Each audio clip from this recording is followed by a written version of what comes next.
Hey, what's up, guys? I'm just live right now. I don't really have any plans for this. I just wanted to say hi to everybody, just talk, do whatever, because I really haven't done anything in this channel in a long time. What's up, Chris Younggun and C's 8 and Camille Uvi Rubio? Hi. What's up, guys? How are you? I'm just not doing anything. I'm playing some weird, obscure Nintendo DS game right now. It's Camillo. Camillo or Camilo? Camilo? I'm sorry, I don't know. I'm sorry, you guys, I don't know. But yeah, no big plans for this slide. I just did it because I'm kind of bored. I tried watching Raw for like 15 minutes and I didn't really enjoy it, so now I'm playing some random Nintendo DS game. I got it at a used video game store today for $4.99. I couldn't find anything. I literally Googled this game because I was like, this might be fun to play. And I Googled it and I literally couldn't like find anything about it. So I don't even know if you guys have ever even heard of this game, but I'm just having fun playing it. It's one of those tile matching games. I'm playing that right now. So if you guys hear like some Middle Eastern music in the background, that's what that is. It's not WJ dancing to Arab music, it's just me. But anyway, this guy keeps saying Rio? What does that mean? I don't know what that means, I'm sorry. No, I can't.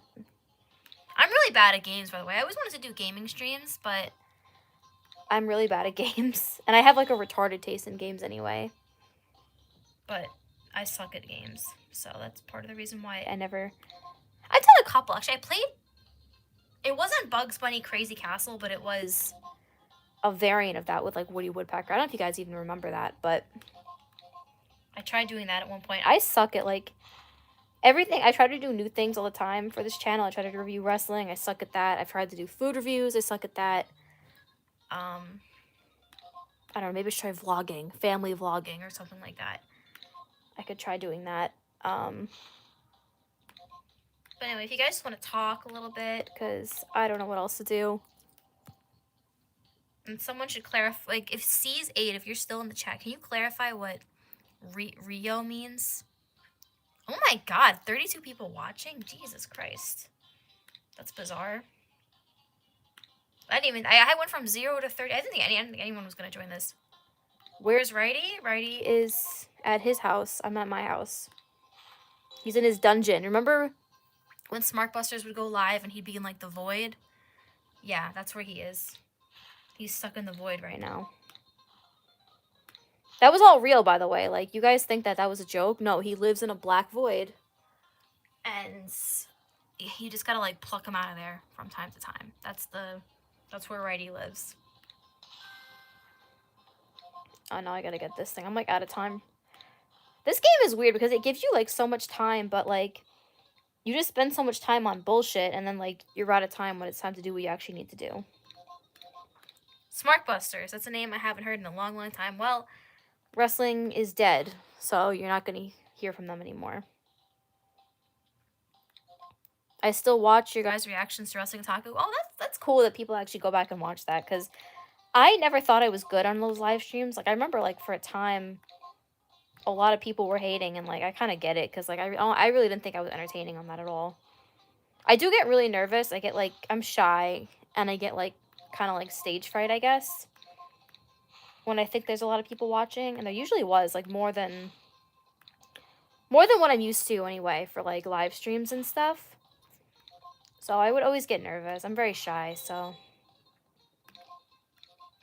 it is what it is, right? Damn, the viewership collapsed. I went from 32 people to 7 people. That's crazy. That is so crazy. Oh, I beat this level, guys. Level solved. Let me know if you guys have ever even heard of this game. It's called, Jewel Master Cradle of Athena. I literally bought it for $4.99 at a used video game store today. And the used video game store had a lot of trans people. I don't know why, but there was like so many people that were trans. Whereas Zubair still makes videos. He still makes videos like every day. It's so funny. I actually met Zubair in person like back in like September, I think. September, October. We actually met Zubair in person, which was crazy. But yeah, it was cool. It was cool seeing him. One day we're going to have to do like a vlog or something like that together. Everyone expecting Righty, so they left. Well, Righty's in the void. Okay. Actually, I have 22 people now. 17. One thing I noticed, though, with YouTube lately is, like, they've been recommending people, like me at least, like, like, very small channels that would go live and stuff like that have very small audiences. I've noticed that a lot lately, so maybe that's what that is. Like, just random people clicking on this video, like, not knowing who I am or anything like that. But yeah, we actually, you know, maybe one day me and Zubair and whoever else can make a video together.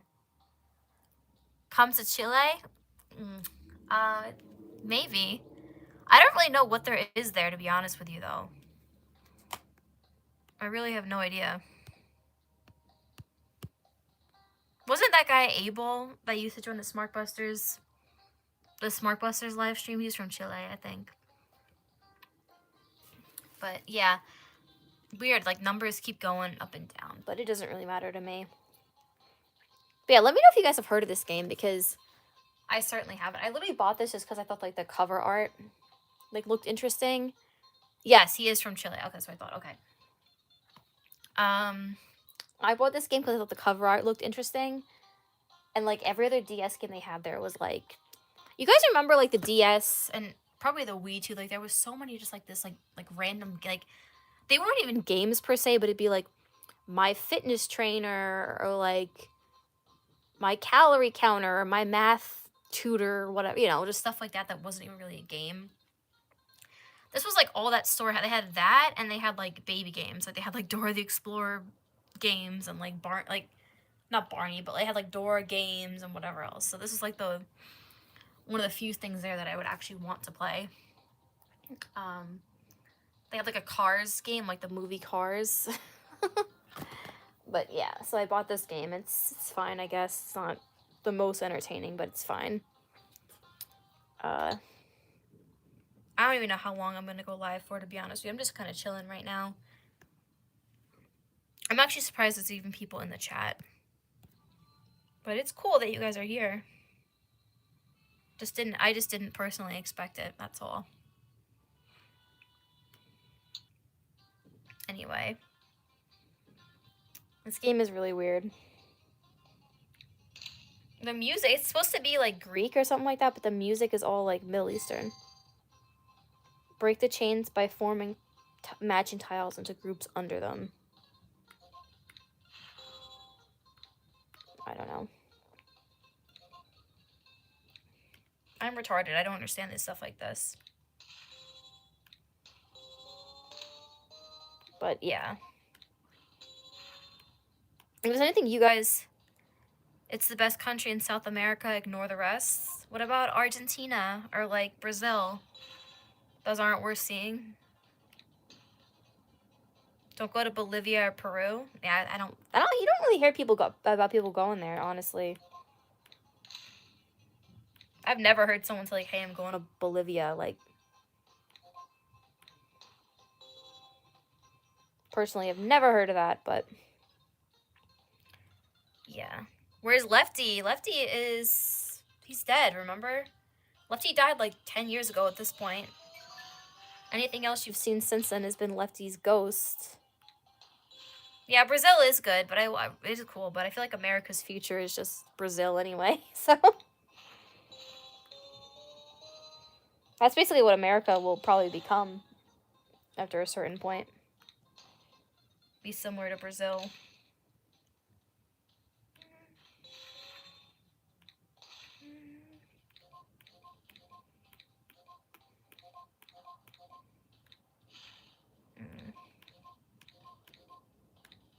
I feel like the tile switching noises sound like the Discord, when you get a Discord message, like the bop-bop, bop-bop, bop-bop. By the way, who remembers Smartbusters Discord? That was a wild ride. I don't think that even lasted a month. That was a wild ride for sure.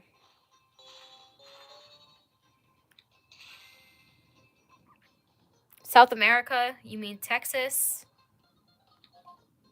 What, you're saying that Texas will become like or Texas is already like Brazil? Texas is probably like the worst of like the blue states or not the blue states, the red states in my opinion. I don't know what I'm saying, blue states. So yeah, Texas is probably the worst of the worst of the red states in my opinion. Okay, I got some health bonus for this game, for this level that I just did. But I don't want to drain all my resources to buy all these things. I could buy a village, but I'm not going to do that.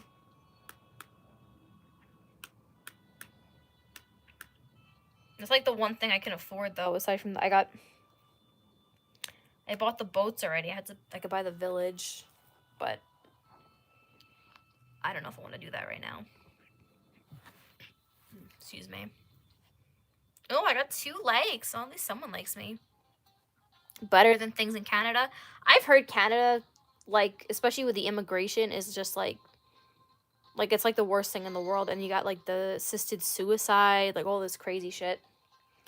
But is the immigration situation like as bad in Canada as from what I hear? Like with like they brought in like a bunch of people from South Asia and like just fuck things over for the Canadians that actually live there. I like to actually hear someone, because I only hear, I'm going off of what I hear on the internet, but I only went to Canada like one time. It's terrible. Is it just the immigration situation, or is it other stuff? Because I feel like online back in the day, all you used to hear about was how, like how much better Canada and Europe was than the U.S. and like all these assholes like Michael Moore would make those stupid documentaries about how like much better the healthcare system was in Canada. And now all I hear from Canadians on the internet is that Canada is just complete shit. So. And, like, I remember the beginning, like, when Justin Trudeau, like, first got elected, he was like, your guys is like Obama. Like, your one true hope. And look at him now. He's just a joke.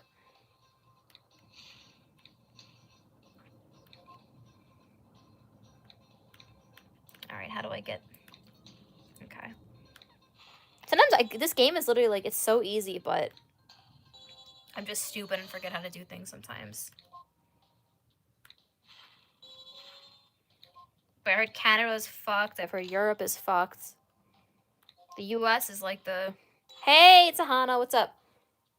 I saw you were live before. And I wanted to join, but I got a little busy. But I try to join people's lives and talk to them, do whatever. Yeah, this game is really weird. I'd never heard of this game before. I could barely find anything about it online. But yeah, all I used to hear about like 10, 15 years ago was how much better, like how the US is like a third world country compared to like all these countries in Europe and Canada and Australia and whatever. And all you hear now is how terrible it is to live there. It's literally so bad in Canada, like people want to kill themselves. They legalize suicide. Which is actually crazy, but I think part of that too is they want to just get rid of all the Canadians, just replace them with Indians at this point in Canada.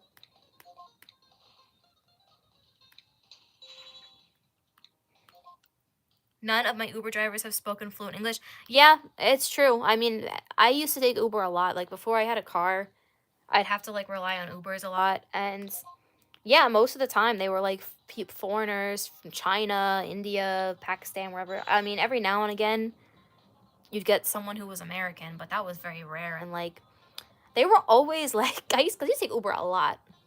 And like, they were always on the phone with somebody, on speakerphone with somebody who like, no doubt is in whatever continent they came from. Like, if it's in India, it's probably they're on the phone with someone who's in a hut in India, their second cousin or something like that.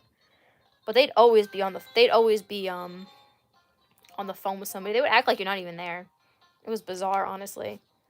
But I'm happy I don't have to do that anymore. I'm happy I have my own car. Because I was missing out on a lot when I didn't have my own car.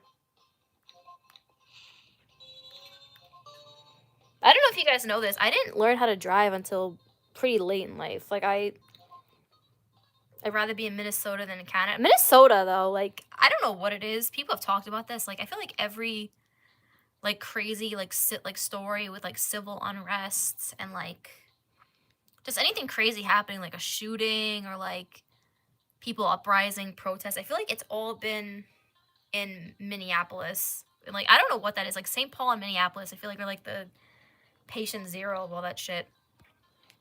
How old are you? How old do you guys think I am? Because I've talked, I feel like some of you guys know, but how old do you guys think I am? I'm just curious. Take your guesses in the chat because I want to know. Excuse me. I'm, like, always sick because I work at a pre-K. 29? No, I'm younger than that. All right, I want more guesses.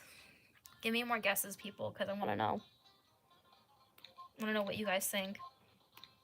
A lot of people think I'm in my 30s, I think, because of how I talk. Like, I talk about things from the past a lot, and, like, I talk about, like, the 90s and the 80s and the 2000s and all that. And people are like, how do you know that if you're this certain age? And I'm like, well, I have parents that tell me, or older people in my life who tell me.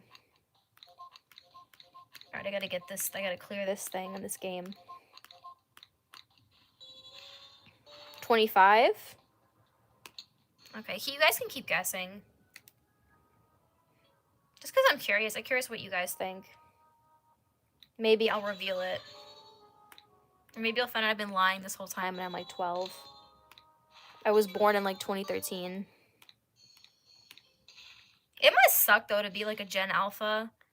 Like, being born past, like, I would say even 2007, 6, 7, because, like, oh, 6, 7, yeah.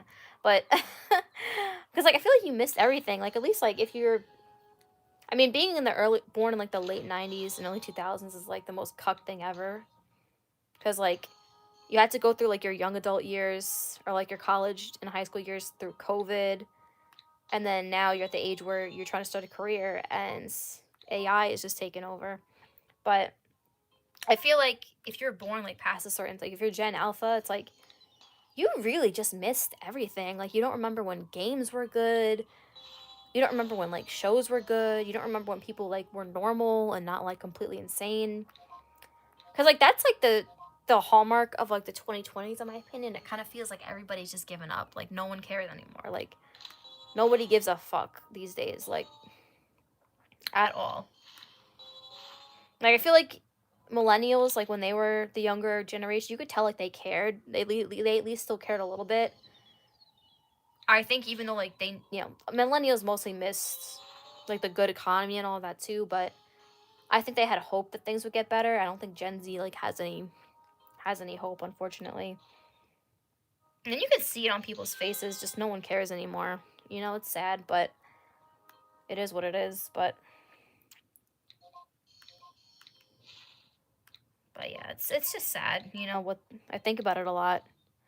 Millennials had it good in the beginning. Yeah, I would say, I mean, millennials at least, like, they got a good childhood. Like, they mostly didn't have to worry about, like, the influences of, like, the internet, and, like, they got to experience, like, games when they were at their peak, and, like, music and all of that, and, like, they got to experience, like, some normal, like, dating and, like, social norms and stuff like that. I feel like Gen Z were kind of in, like, this, I mean, you even made a video about this, Tahana, but, like, it's kind of like everything nowadays is like this Andrew Tate, clavicular, looks maxing, capitalize human capital. Everything is just like what you can get out of people. Like, no one cares about trying to be a good person anymore, unfortunately. Most people have just given up and they're in it for themselves. As sad as that is to say. I mean, you can see it. Like, I don't know what it is about this particular decade. It's just been like a very boring decade, but at the same time, it's been like a very, like, transcendent decade. It's sad. I don't know. I mean, you can hope that things got better, but well, that's the thing about millennials, though. I said they have hope. They had hope, like, that things got better, but even after, like, the recession and all of that, they had hope, but not us. not the Zoomers of the world. Oh, I finally beat level 7. This was hard. This game's trickier than I thought. Another thing about playing the DS nowadays is, like, I forgot my first DS when I was, like, 6 or 7 or 8 years old, and the stylus like used to fit in my little hand perfectly, and now it's like I feel like I'm trying to like write with a crayon. Hope is cope. Yeah, well, that's kind of the definition of what it is. But you know, hello, YWC Hall of Fame. You guys think I'm a YWC Hall of Famer? Oh, thank you. That's very sweet. I'm not on the same level as like Wrestling Jesus or Smart Busters and all those guys, but I appreciate the sentiment anyway. Hey, Lennon, what's up? You know me from before, which is crazy. It was crazy we ended up in the same group, not group chat, same live chat, and it wasn't even like, it was Tahana's channel. It wasn't even a channel that was related to wrestling, which is crazy. But yeah, I agree.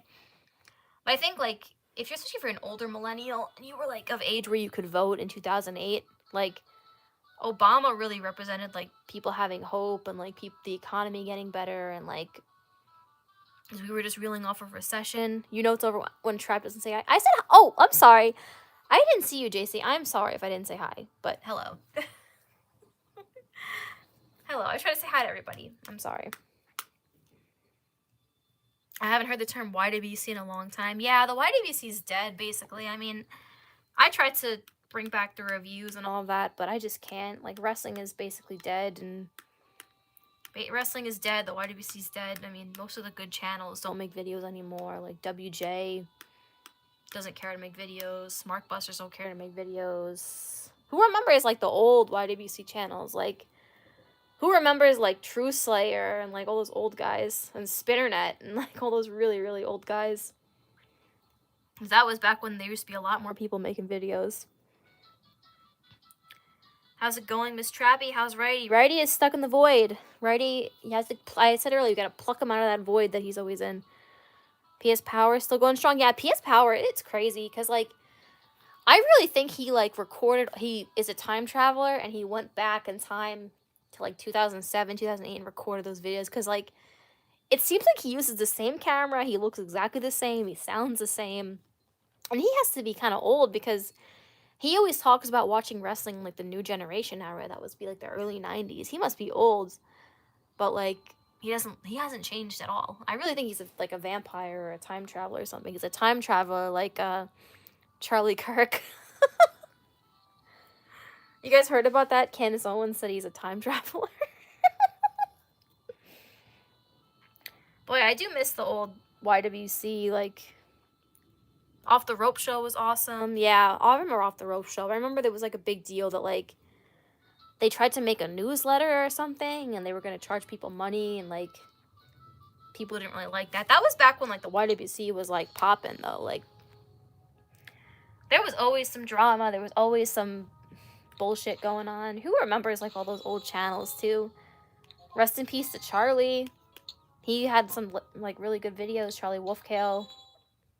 He had some great videos. He used to always yell, he used to always say, "This is garbage!" You guys remember that? He was cool as hell. I miss, rest in peace to him, man, because he was a good dude. It's a shame he couldn't get help when he needed it. There's so many of them, though. Hey, what's up, Venom? But yeah, like, the Brad Rules is another one. He used to, I think he still makes videos. Trappy, how's Zubair, and with his dating situation, you think he'll fall into the BP or Spear eventually?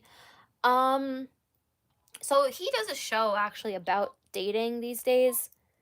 Like, I don't know if you've ever seen it. It's called Modern Romance. I've been on it a few times, and, like, he does the show, and, like, he talks about his experiences. He hasn't given up on trying to find love and all of that. I met him in person, Zubair. We talked about this recently on, like, I think the last episode of his show I was on. I actually met him in person. And, like, he's a very nice guy, but he's a very, like, nervous guy in person. Brad Rules quit wrestling? Yeah, I think he still makes videos, but it's not about, he doesn't make videos about wrestling. Talk about my experiences with EDP. Okay, so you guys probably know EDP, Eat That Pussy 445 on YouTube. Got busted for being a pedo. All of this. Before all that happened, I actually had him on Facebook because, like, I liked his videos, so I added him on Facebook. And then he followed me on Instagram. And he would always comment on my Instagram pictures. He would write stuff like yummy and put like a tongue out emoji and a heart emoji and all that. And like, I didn't know what to do, but like people knew about it. Like people who know me in real life would like joke about it and everything. Be like, "Oh, how's EDP?" And like, I just tried to ignore it. But like, here's the crazy thing about EDP. So he would like message me. He would message me from time to time, be like, "Hey, how are you?" He was never inappropriate. And he would just message me and saying like, "Hey, how are you?" All that. And there was one day when I was like babysitting my little cousin. My little cousin was like 6 years old, maybe. Oh, you're welcome, JC. Anyway, I was babysitting my little cousin, and she was like 6 years old at the time. And he was like, "Oh, what are you doing?" And I was like, "Oh, I'm babysitting my cousin." He was like, "Aw, how old is she?" I love little kids, LOL. And I'm like, looking back, like, he meant it in a different way. Like, he didn't mean it like he thought kids were cute. He meant it in a whole, he likes kids in a whole different way. But yeah. I know you've been asked this a lot, but you haven't heard from Righty from Smart Boss? No, Righty is a very close, I'm actually really close with Righty. EDP is still on the run. Can't believe it's been 3 years since that crazy situation. Yeah. I mean, the sad thing is I don't think he was ever like, I don't think like I mean, I don't know how you guys feel about this, but there's some people who I think are born pedophiles. And then there's some people who I think become pedophiles for whatever reason. He's like the type that he became a pedophile because like no woman was ever gonna love him. So he decided like he just got desperate and decided to mess around with kids, unfortunately. I mean, it was a good thing that it was actually like someone trying to catch him and it wasn't like a real child that was endangered. He's a true excess male, yeah. I mean, like, the thing with him, it's like he had no. If he didn't have his YouTube channel, he really wouldn't have anything. Like, that's sad to say, but it's off limits, yeah, definitely. But I think it just was desperation because, like, if you think about it, he really wasn't anybody without his like. If he didn't have his YouTube channel, like, he'd be nothing. Like, if he didn't have the status of being like a somewhat famous YouTuber, like, he would just get shit on by the world. But he had his fan base and all that, and he threw it all away because he thought he had a chance with a 13, 12-year-old girl. It's sad. It was sad for him. And he was like a complete, like addicted to. He was like addicted to. I mean, people throw that around a lot, porn addiction and all of that, but he actually was. He actually was a bona fide porn addict. He had all those videos like my top 200 porn stars. Speaking of excess males, have you heard of Rehab Room and DBDR? I feel like DBDR needs a hug. Yeah, I watched DBDR a lot actually because even though like I can't relate to him about like the incel stuff like that, obviously, his family kind of reminds me a lot of my own, like a lot of like the stuff that his parents have done and like his extended family is kind of reminiscent of my own, unfortunately. I watched Rehab Room too, but I feel like I can relate more to DBDR about like the family stuff and like just the situations that we were both in because his family reminds me a lot of my family and the stories that he tells and all of that, like, yeah. I mean, I'm very lucky that my parents aren't as bad as him, but a lot of it I can relate to. And I'm happy for DBDR though, because I heard he just got his first place on his own. And maybe I mean, it's cruel that his parents did what they did to him. They like excommunicated him, but he needed to get away from them. I don't think he would have gotten away from them like he had that not all happened to him, unfortunately. I'm happy he got his own place, and I hope that everything goes well with like the weight loss and all that he's trying to do. I'm happy he found a job that's decent enough and pays well. I really would like to see him I asked him to do this a couple times. I would like to see him do a video where he talks about like life in Iowa versus life in New York City, because it kind of seems like where he's living, I don't know where exactly he is in Iowa, but it kind of seems like he's in a more urban area. But I'm not entirely sure, to be honest with you. And I take it he travels a lot too for work, but I'm also happy he's trying to quit the alcohol and all of that, because that really destroyed his life. Have you heard or seen the videos about the former childhood actor that's currently homeless? That's Corley from Ned Z Classified, right? And they like tried to get him in a hotel room and all that, and he trashed it. That's the hard truth about a lot of homeless people. Not all of them, obviously, but like the ones who are on drugs are just kind of like, once you get on drugs, unfortunately, you're kind of become like a different like level of human. Like you're not the same. Like people think that, oh, they just need shelter and they just need resources and all of that, and like they'll be fine. But like once you're on the type of drugs that you're on, like mental illness, just like it really transforms you. You really kind of transcend a certain level of humanity. Like there was this homeless guy. I used to work at Starbucks for a few years, and there was this homeless guy. He had schizophrenia and he had like alcoholism issues, and he would just like sit outside the Starbucks like all day. And I remember like I found out his real name because he asked me, he went to the hospital or something like that, and he asked me to throw away his hospital bracelet, and I did, and I got his name from it, and I just googled his name, and I found out that like they had an article about him, and it talked about how like he's the type of person who he should be committed to like an asylum, but he can't be, and like every single time they tried to give him like a housing situation, he's just destroyed the he's destroyed whatever living space he's had by like smearing shit on the walls, like candy. It's like candy and shit on the walls or something like that. So that's the type of, I mean, it's probably the same type of thing with this guy. Trap, let's do a StreamYard. I feel we'd have good convo on many depthful topics. I would love to do a show like where I invite people on. I do get nervous with that kind of thing, but I'd love to do it maybe somewhere in the near future. Was at the Starbucks beside the Build-A-Bear. I don't know if you guys remember, like, I don't know if any of you guys even remember this. I worked at 2 different Starbuckses. This one was like, it was right by the mall, but it wasn't inside the mall. I worked at one inside the mall too, but this was like by the Roosevelt Field, or the Roosevelt Field Mall, back when I still lived near that area. A lot of you guys have probably heard of that mall. If you're from like the tri-state area, you've probably heard of that mall before, but yeah, it's unfortunate. What you really can't help certain people. It's sad to say. I have some relatives like that. My aunt has schizophrenia, and like she has like bipolar and schizophrenia, and like she's got like kids and all that, and like she just like refuses to get any type of help. She denies that there's anything wrong with her, and like now her kids like want nothing to do with her, and she's like separated from the family. And it's really sad because it's like she'd rather alienate herself than like try to actually genuinely help herself. It's really sad. That's my mom's sister. And it's just sad because like growing up, like I'd see my cousins and all of that, and like my aunts and uncles and the family kind of got like torn apart because of that. It's sad to say. My Little Pony story. Oh yeah, I had some friends that worked at I had a couple friends that worked at the Build-A-Bear inside the mall, and they told me about how like apparently there was some grown men that would buy My Little Pony plushies and ask for the stitching to be like undone, like in the back area for certain things. I'm surprised you even remember that. That was a while ago I mentioned that. I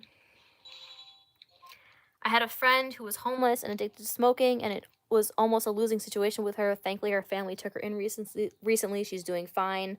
That's good to hear. I mean, there's some people that can be helped for sure. I'm not saying that's all of them, but I feel like certain drugs like heroin and fentanyl and whatever else, like, it's very hard to like get off of those and become like a normal person again, sadly to say. I mean, so you hear some success stories, obviously, but for the most part, it's really hard. And mental illness too.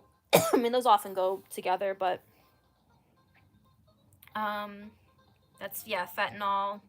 I feel like you really don't even hear about heroin anymore. Fentanyl kind of took over as like the drug that ruins people's lives. And you hear a lot about like people trying to buy coke or weed and it getting laced with whatever. I've always been curious. Curious about what? They were probably wrestling marks too. Well, maybe. I listen to streams as background noise. What, like the like SmartBuster streams, the old SmartBuster streams. Yeah, I watch some of their videos too. Like if I'm like running on the treadmill or something like that, I'll like watch their videos because it's good background noise. And like I usually go on the treadmill for like a half hour at a time. My message sent above. I've always been curious. Oh, like about what topics, like how we talk and like on a stream. No, I did read that. I did read that. Unless there's something that I'm not seeing, but I don't think so.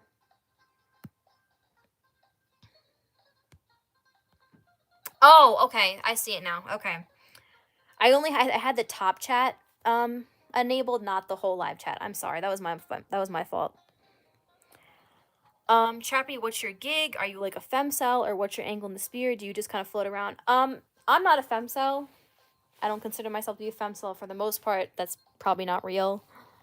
Just kind of float around. I've been kind of floating in like the BP incel spaces since I was pretty young. Like I kind of knew what an incel was before that term went mainstream. People started calling people incels that aren't actually incels, you know. I don't know. I always kind of been interested in it. Unfortunately, it's kind of a weird thing to be interested in, but yeah, I'm not a femcel or anything like that. I don't consider myself that. I think the smart wrestling fans have slightly disappeared. Now they think they're all influencers. Yeah, I remember like in like 2017, 2018, that was like when everybody started trying to be like a wrestling podcaster because Stone Cold had the podcast and Chris Jericho had his podcast, and like these fans thought they could also do a podcast, and now like everyone's trying to be like a wrestling influencer that does figure collecting, like that guy did Grimm's Toy Show, and you know, trying to ride the wave that he kind of was on. I'm an Inkwell by definition. No pussy, no work. I think it's more because you feel more on the outlier of mainstream normal society and don't fit in with the narrative of what a normal girl should act or think like, and you somehow find BP stuff somewhat relatable in sense, if not at least like the world or etc. Yeah, like I said, I don't consider myself to be like a femcel per se, because like obviously no, but I think growing up things weren't always easy. I kind of always felt like I was an outsider that wasn't really I didn't really mesh as well with the people that I grew up with. I didn't really have a lot of friends growing up. I had like between 1 and 3 friends at a time for the most part. And I was lonely a lot, and you know, my parents kind of really weren't around, so like I kind of just kind of did my own thing, unfortunately, and like I kind of always felt out of place in the world, you know. And I'm lucky that I am a female and I am treated better than like you guys talk about like excess men. I'm treated better than like an excess man or like an incel, unfortunately. Like, but growing up, I was treated like just terribly a lot of the time. Like people were just like not nice to me. Us Inkies are some real ninjas. Simple, yeah, for sure. You guys do keep it real. Like you guys are like brutally honest about stuff, which I also kind of like. You know, I mean, I feel like they're, you know, a lot of people are very like have like this false sense of positivity, and you know that they actually don't believe in it. They have like this like fake confidence, and you guys kind of just are honest. I can relate. I had a similar childhood and teenage years. Yeah, it's you know, it's hard when you are in a situation where you just don't feel like you're you kind of feel like maybe like you're on a different plane or something like that. I've been through a lot of bullshit growing up. I know the feeling. Yeah, you know, it's hard for me growing up. I mean, I kind of contemplated doing a series of videos just talking about like my childhood and my upbringing and all that, and kind of how crazy a lot of it was, but I don't really know if it's worth it. You made me cry. That was beautiful. Well said. Aw, thank you. But yeah, I would love to. I've thought about it before, making videos just talking about kind of the stuff I went through growing up, because a lot of it I've realized in hindsight was not normal. You know, both sides of my family are kind of crazy. There's a lot of like mental illness and like just craziness and people not understanding each other and like me being caught in me trying to navigate this as a child who doesn't understand these things, you know?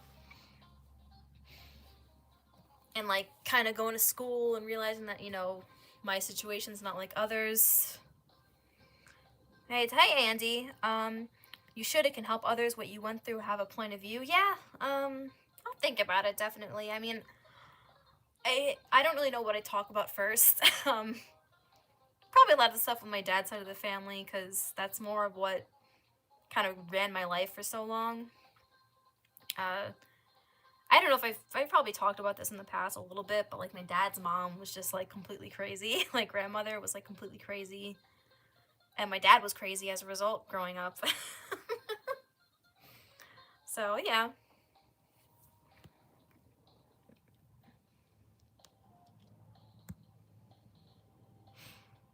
The older I get, the more I realize some family members are just weird. Yeah, unfortunately. Unfortunately, yeah. It's hard, you know, it was really hard. And some of the stuff that, like, my parents even did was, like, and they don't think they did anything wrong, is, like, crazy. I'm 35, and I feel like I was born in the wrong timeline. Like, you feel like, what do you mean? Like, you feel like you were meant to be born earlier or later, like, in the future? Because a lot of people feel like they should have been born a lot earlier. I mean, I kind of sometimes feel like that. My family members don't even know me and my mom or brother exists. Like, you guys have never met? Is that what you mean? Upbringing is crucial to formation of an adult and how you'll turn out. I made videos on this upbringing is everything. Yes, it 100% is. I mean, people talk about a lot about, like, genetics and is it nature, is it nurture, and all of that. A lot of it is really just having good parents. Like, even your extended family doesn't even have to be great. You have to have good parents, though. Your parents dictate a lot of what goes on in your life more than anything else. Guarantee if you had supportive, loving, nurturing parental upbringing, you turn out maybe different.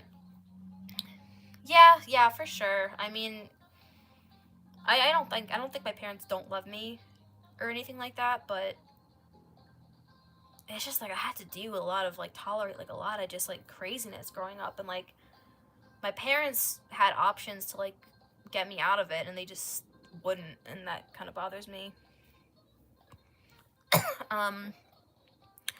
35 is old enough to enjoy the past. Yeah, that's a good age for sure. I would say like the early 90s, early to mid 90s was like that was like you got like some normalcy in life. You got like some good bits of like pop culture and all that at the very least.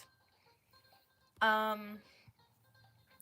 don't know if you know my story. Grew up with BPD, single mom, ruined and made chaotic my early life. Yeah, that's another thing too, is if you don't have a lot of like single parent households are really just toxic. Like the mom, it's more, I mean, obviously single mom is more common, but a lot of the time if you have like a single mother who was like very vindictive and like just tried to turn you against your father, and maybe your father checked out because maybe it just wasn't worth it, that can really, especially as a man, I feel like it can really mess with you.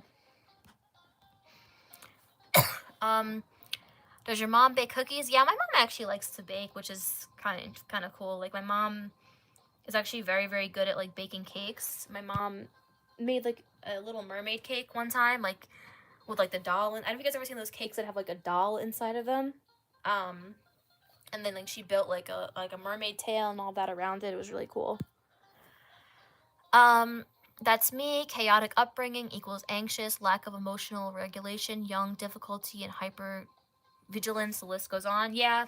A lot of it was like just dealing with anxiety, because like I'd like to make a whole video on it, but like my dad's mom was just like crazy, and like she would get so angry over like just these like just nothing. Like literally, I'm not even exaggerating, over nothing. And like she would give shit to my dad over it, and my dad would just go crazy on me, and like I had to just like walk on eggshells all the time. I feel like I was walking a tightrope, because I was like, am I gonna get in trouble for this certain thing? I don't know, you know, like little things that like no one else would get mad at. Like my mom gets crazy when dishes aren't in the specific place. It's annoying. That's how my dad is. My dad is very much like obsessive over things like being in the proper place, and like my dad's a little OCD, unfortunately. that sort of thing. 90s and early 2000s had a vast amount of culture. It was the peak of our generation. Yeah, I would say games were at their best. Music was at its best. Movies and TV were still really good. Trappy, let's do a streamer. Me, you, and Tahana would be dope. We definitely should. It would be interesting for sure. Although people didn't like me being on Tahana's channel, which was kind of understandable. Are you a NEET? No, I'm not a NEET. I have a job. I have 2 jobs, actually. So I'm not a NEET. I don't think I could do the NEET life. I mean, I understand the appeal of it, but I feel like I get bored very easily, so it just wouldn't be for me. Tahana in the cup chair is crazy. I could do the NEET life for like a week and then I would be done. But like the job I have, both jobs I have, allow me to like, cause like they give me like winter break and like Christmas break and all of that because I work at schools. Nowadays everyone is so niche and specific with their interests, even me. Yeah, I mean, there's no like, that's another thing too. People talk about this a lot. There's no like monoculture that kind of like unites people. Like back in the day, people used to watch like the same shows. Like everybody would watch like The Sopranos or like The Wire or like the same sitcoms like Seinfeld or like, you know, stuff like that. Like it was more of a monoculture. Like people could talk about like those things that they had in common. Nowadays everything's very like sanctioned off and like niche. I've heard that talked about a lot too. I just got a new job. Congratulations. What's your new job? I'm currently looking for a different job. My current job just keeps cutting hours. I've had enough. Yeah, you definitely should, because like if they're gonna cut your hours more, like the more and more they cut your hours, the more and more they're likely to get rid of you. So you should definitely try to find a new job. I don't talk to either of my parents. My mom is toxic and a lunatic. My dad is a total buffoon. Yeah, and that's the thing. That's like, even if you don't have the best extended family, like you have to have good parents to really help you out in life. And a lot of the thing is too, a lot of parents think just because like, oh well, you know, you were fed and you were clothed and you were sheltered, like that they were good parents, and that's just not the case. You know, like, a lot of people think like doing the bare minimum is what makes you a good parent or a good provider, and that's just not the case. Trappy, that's why it can be us, just us. To be fair, that TFL lounge, we just let anyone in, so no randoms. Yeah, I mean, I'd definitely be willing to do something like that for sure. But I'm just saying, like, the reaction was not great, but I understand it. It didn't bother me personally. Food and shelter ain't enough. Yeah, but a lot of parents, like a lot of like people think that like, oh, well, we never struggled financially and you always had food in your mouth and you always had clothes, you always had this. Like, yeah, obviously that's the bare minimum, like that you chose to have a child. That's the bare minimum of what you should provide for them. Like, but it's a lot more than that. Like, just because you fed and clothed someone doesn't mean that you were a good parent. You could have abused your child every day. It doesn't make you a good parent just because they had a home. My new hobby niche is buying old PS2 games. Yeah, gaming is like, a lot of people are into like the vintage gaming now too. I buy a lot of like old Game Boy games and like DS games and all that to play. I find fun in that.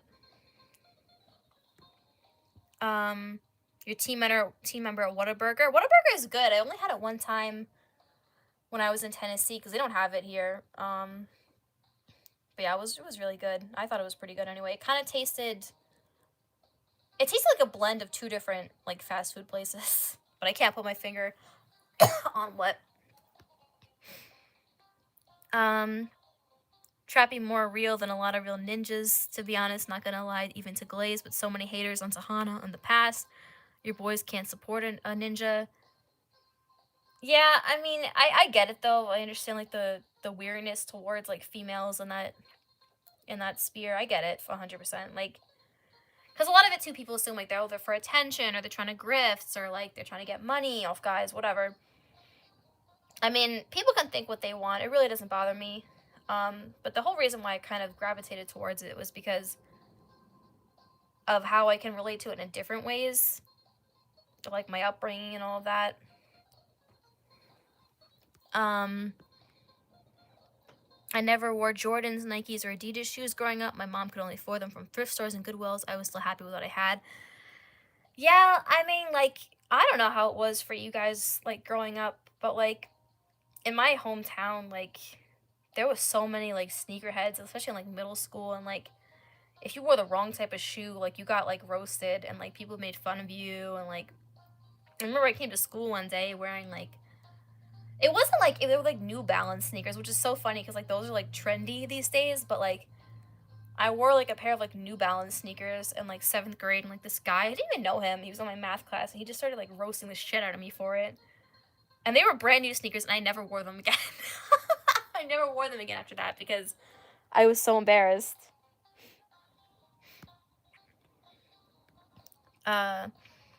Gaming nowadays is a hit or miss. I mostly play classic games that I never tried. Way more fun, less time consuming. Yeah, I prefer older games too. I can't wrap my head around a lot of the new shit, unfortunately.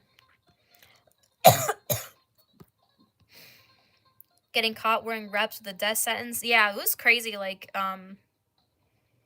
growing up, like, how seriously people took that stuff, and, like, and when I was, like, a kid, like, middle school, high school, it was, like, I had to have Supreme and, like, whatever else, like, it was bullshit.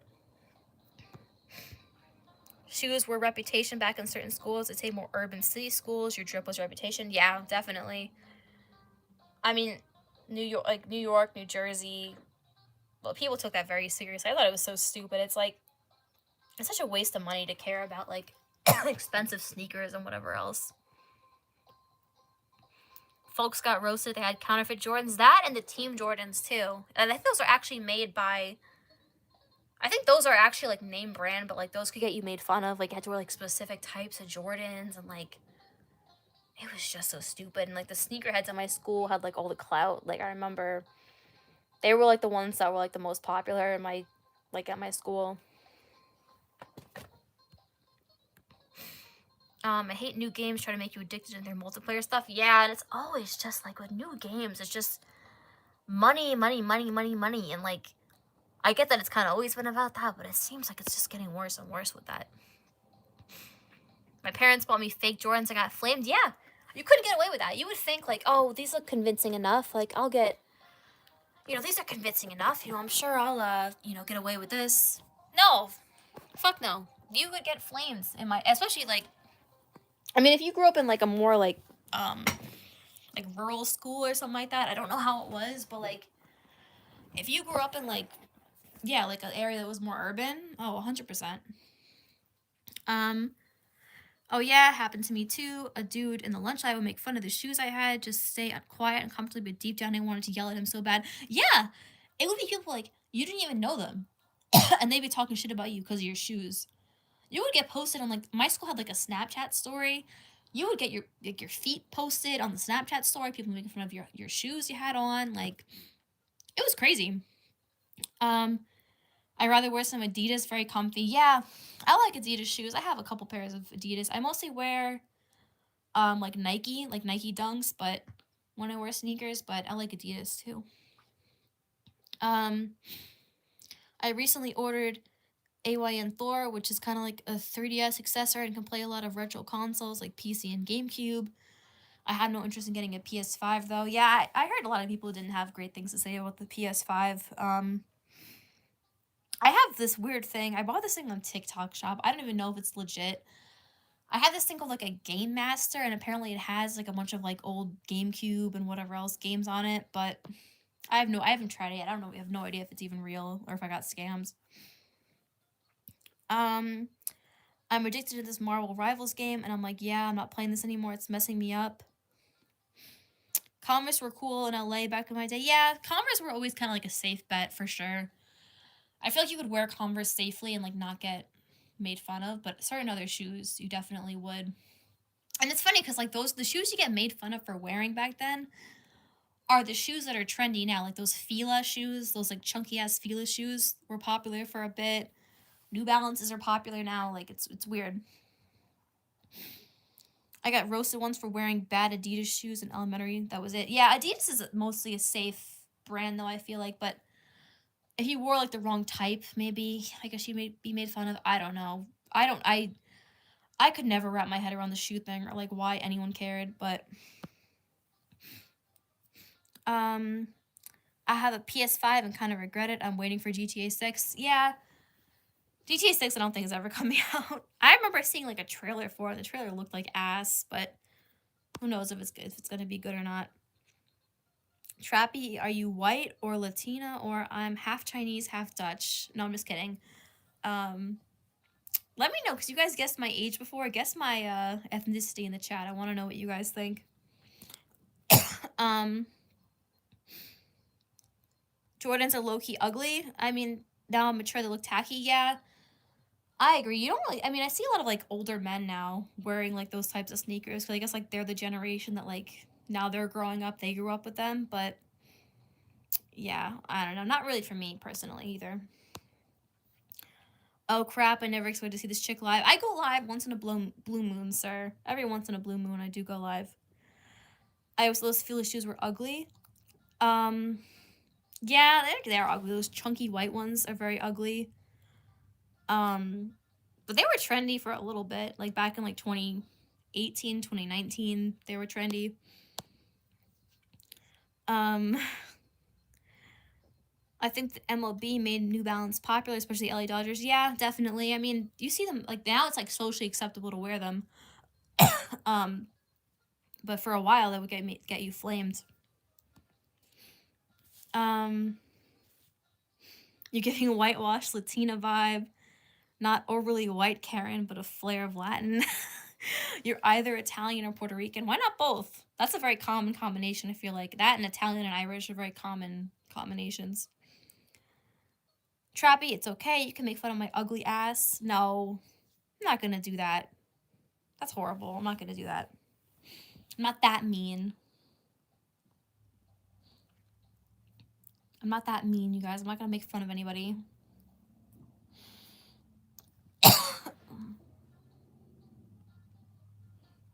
That's horrible.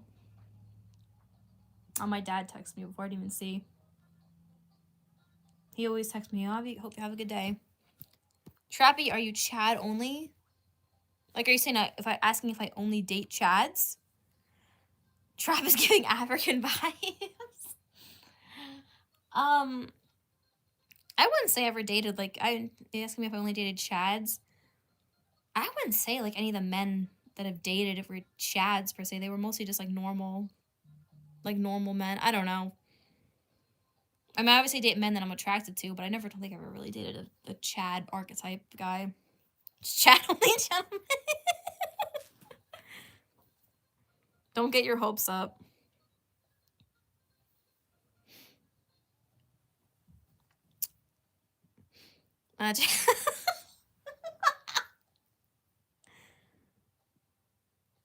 $509 subs just rolled. I remember like a channel I had before. I think it was this channel and a channel I had before this. Like I looked at my channel analytics and like it was like 99% men and like 1% women that watched my channel. I don't have any female viewers, which is so funny, but I think my analytics were always like especially when I would do the wrestling videos. How many dudes imagine their wedding day with Trappy simp demographic? Yeah. I mean, it is what it is. Oh, Jay, I didn't know you were a girl, JC. Yeah. I do have a lot of simps on the internet. I'm not gonna lie about that. That's true. That's 100% real. I'm not gonna deny that. I've had a lot of simps, especially when I used to do my old channel. I had a lot of people that were interested in dating me. You're wholesome and honest. That's why you have a hypnotizing feminine voice. Oh, thank you guys. You guys are so nice. You guys are too nice. That's 100% why. Here's the funny thing. On the first channel I ever had, and I'm talking like I had this channel in like 2013, 2014. And this was back when you could private message people. Like, I don't know if you guys remember that. You used to be able to like private message people on YouTube. I used to get like the craziest amount of hate from people, like people saying like fuck you, kill yourself, you're a fucking bitch, like all this like horrible like There was one guy, he had like 500 accounts, and I would try and block them all. And he would just inundate me with like just message after message saying, kill yourself, bitch, you fucking bitch, all this. Like, and if you want to know why, it's because I praised the wrestler that this guy didn't like. That was the reason why that I got all that hate. It was insane. Not even being nice, that's attractive as fuck. That's why men love feminine energy in women, just like women love masculine energy. You're a cool chick, trap queen. You seem genuine. Thank you guys. You know, I try to be honest about who I am and all of that, and talking to you guys, because you guys are cool, and I don't see any reason to be dishonest. I mean, I can be like a little brash for sure, like the cursing and all of that, and I feel like that's just like an East Coast thing. You know, that's kind of how they are. That's just kind of how it is. Like if you grew up in like New York and Jersey. Just personal experience as a guy in the dating pool where I'm from is very, very slim. It's not even worth it. Be brutally honest, we're black pilled. Yeah, we're used to brutality. Yeah, the dating scene these days in 2026 is in a state of disarray like I've never seen it before. I mean, people talk about it all the time, but like really, just things just got destroyed. And it's not just dating, it's like just social norms in general have kind of just been fucked over in a lot of ways.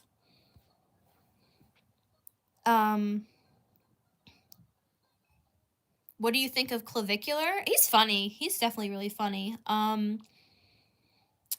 You know, very interesting how he kind of came out of nowhere though, because like there was this other guy. I don't know if you guys have ever seen this guy's channel. His name is like Face IQ, and he's another like Looksmaxic adjacent channel. And I think he's funnier than Clavicular, but like Clavicular like blew up and that guy didn't. But yeah, I saw that like they all got together. It was like Clavicular, Nick Fuentes, the Tate brothers, Sneeko, some other guys, like they all got together and like they went clubbing in Miami the other day.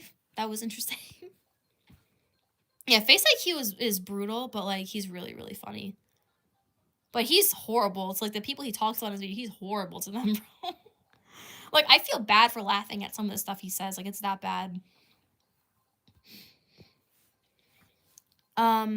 Yeah, dating is ass. Even if you're a top guy, it's nearly over. Pathetic dating scene in society. Yeah, I mean, I've talked about this on other people's channels. Like when I've talked about dating, it's like everything is so like dating used to be, in my opinion, like pretty straightforward. Like back in the day, it seemed like it was pretty straightforward. Like it was pretty much like no, like no bullshit.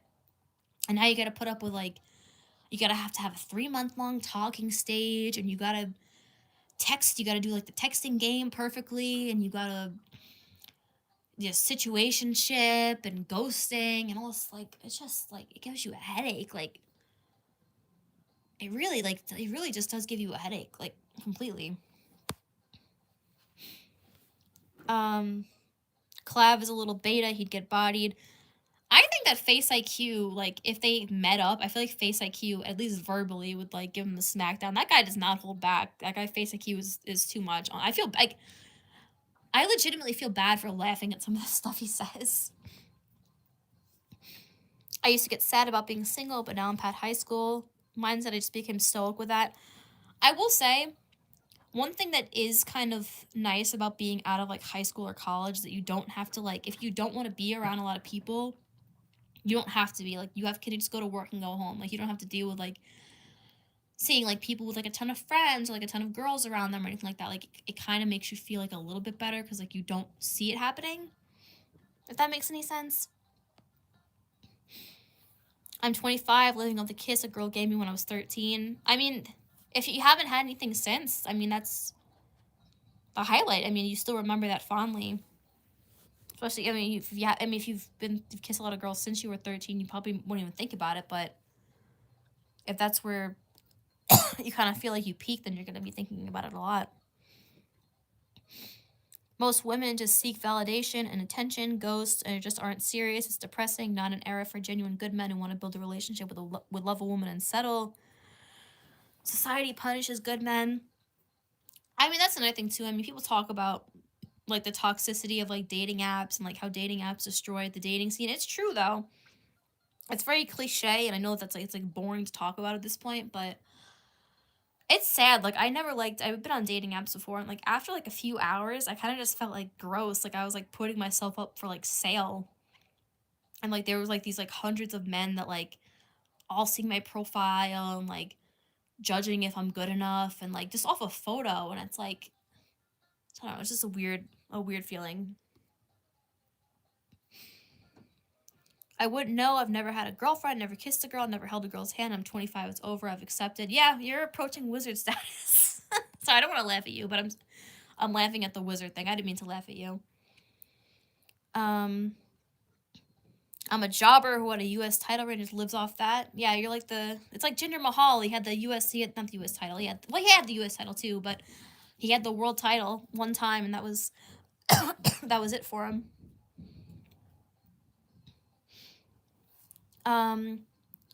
I know it goes both ways. I'm sure guys just only want to pretend to like you for sex. Yeah, I mean that's the other side of things for women, but you know, it's also a way for women to just get attention. Like they can go on a dating app and like if they have low self-esteem, they can go on a dating app and they get gassed up by all these men and they could just delete the app once they get satisfied with whatever attention they got.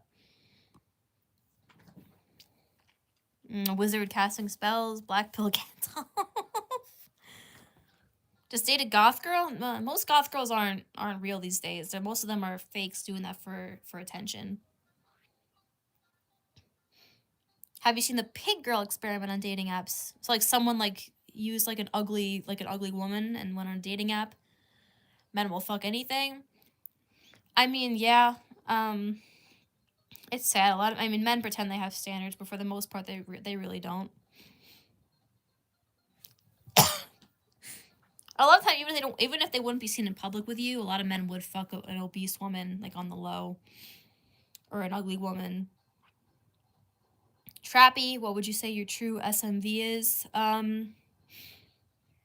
mean, what scale would you rate it on? Like 1 to 10? Because the thing is, like, I don't think I'm ugly or anything like that. I think I'm like pretty normal looking. Like, I don't think I'm anything special or anything like that. I don't know. Men get shit on women, have a lot of power. Even Chads don't get much power. Oh, 1 to 10. Okay.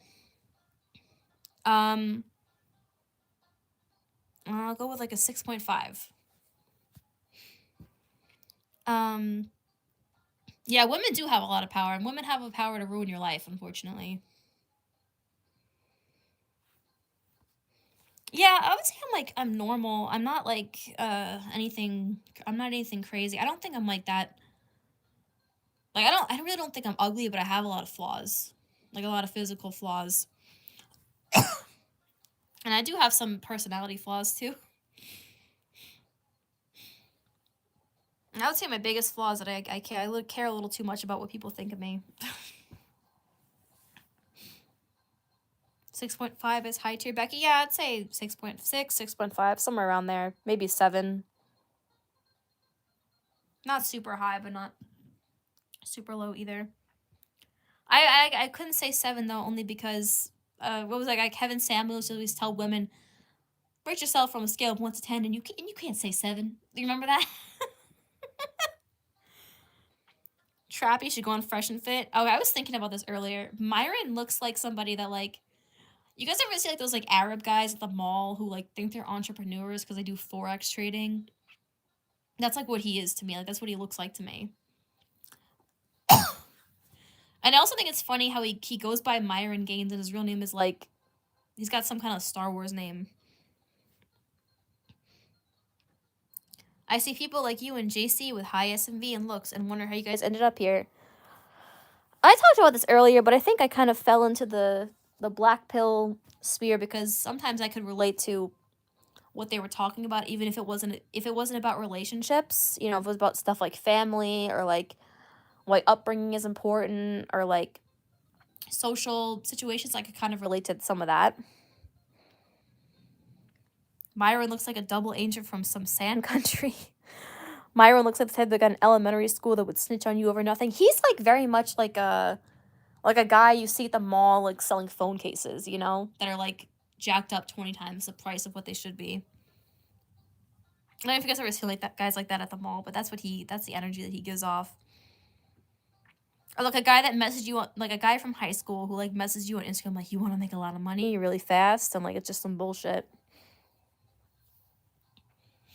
He's very like a fake entrepreneur type of person.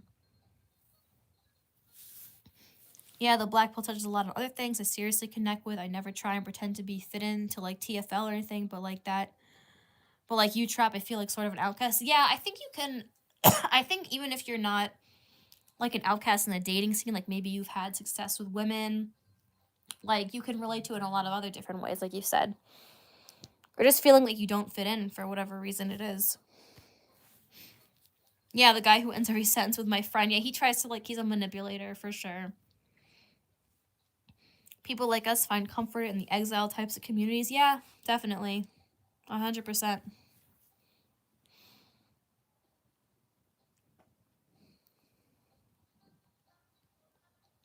100%. I feel like that's why like you even see women who make black pill kind of channels, like the girl Shelby, I think her name is. There was some controversy with her recently, but like people say, oh, she has Sims, she's got this, and I get it. But at the same time, she might really feel like she failed in life for a lot of different reasons. Like she might have felt like she failed because like she's still living with like her family at her age and like doesn't have a career, like doesn't have any like prospects, and that's why she feels like she doesn't fit in. So 2 to 3 jobs, how's that going? What's your situation in life? I have 2 jobs, yeah. One of them I work like Monday to Friday, like 8 to 3. It's at a school. And then I have another job. I work with people like one-on-one, like in their homes. And I can kind of make my own schedule with that. Like I take on individual cases and like work with them one-on-one. Like I have 2 right now. I work with one on like Wednesday for a half hour and another one on Fridays for an hour. And they're like special needs people that I help them work on their goals and all of that. Femcells scare me, not because they're ugly, but because they're unhinged. So femcell, in my opinion, people get confused about what a femcell is. Like people say like, oh, Jodi Arias and this girl is a femcell because they have like a certain, because they're like weird like outcast types. But I would say a true femcell in terms of like someone who cannot find love. You have to be like a really like that girl Shauna Ray from TLC, like the girl who looks like a child. Like that's like a true femcell because like even if she found love, like a guy can't be with her because she looks like a child. So like he goes out in public with her, he's gonna get his ass kicked. Like those types of people are more of like the truth. Like those types of women are like more like the true femcells in my opinion.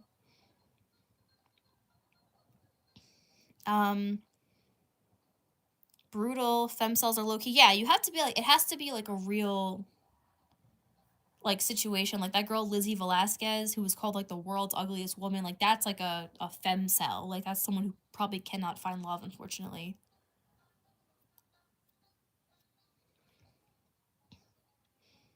I know a Jersey or New York accent when I hear one. Yeah, I get clocked as that pretty much immediately. I could never fake being from somewhere else. I remember like one of my old subscribers like told me he thought I was like a redneck for some reason, like a southern redneck, and I was like, "How? What did you get from this that I'm from the south? Like what?" Can you bully Righty into returning to YouTube? Righty is listen. The thing is that I understand like you guys miss the Smart Busters videos and all of that, but they just can't do wrestling anymore. Like I had Righty help me with some of the reviews I did last year, and like he just couldn't he just couldn't make it through like the show. Like he was like getting pissed off. What you talking about? Yeah, that's New York for you. People, you can't mistake it for anything else, I swear. He from the city, yeah.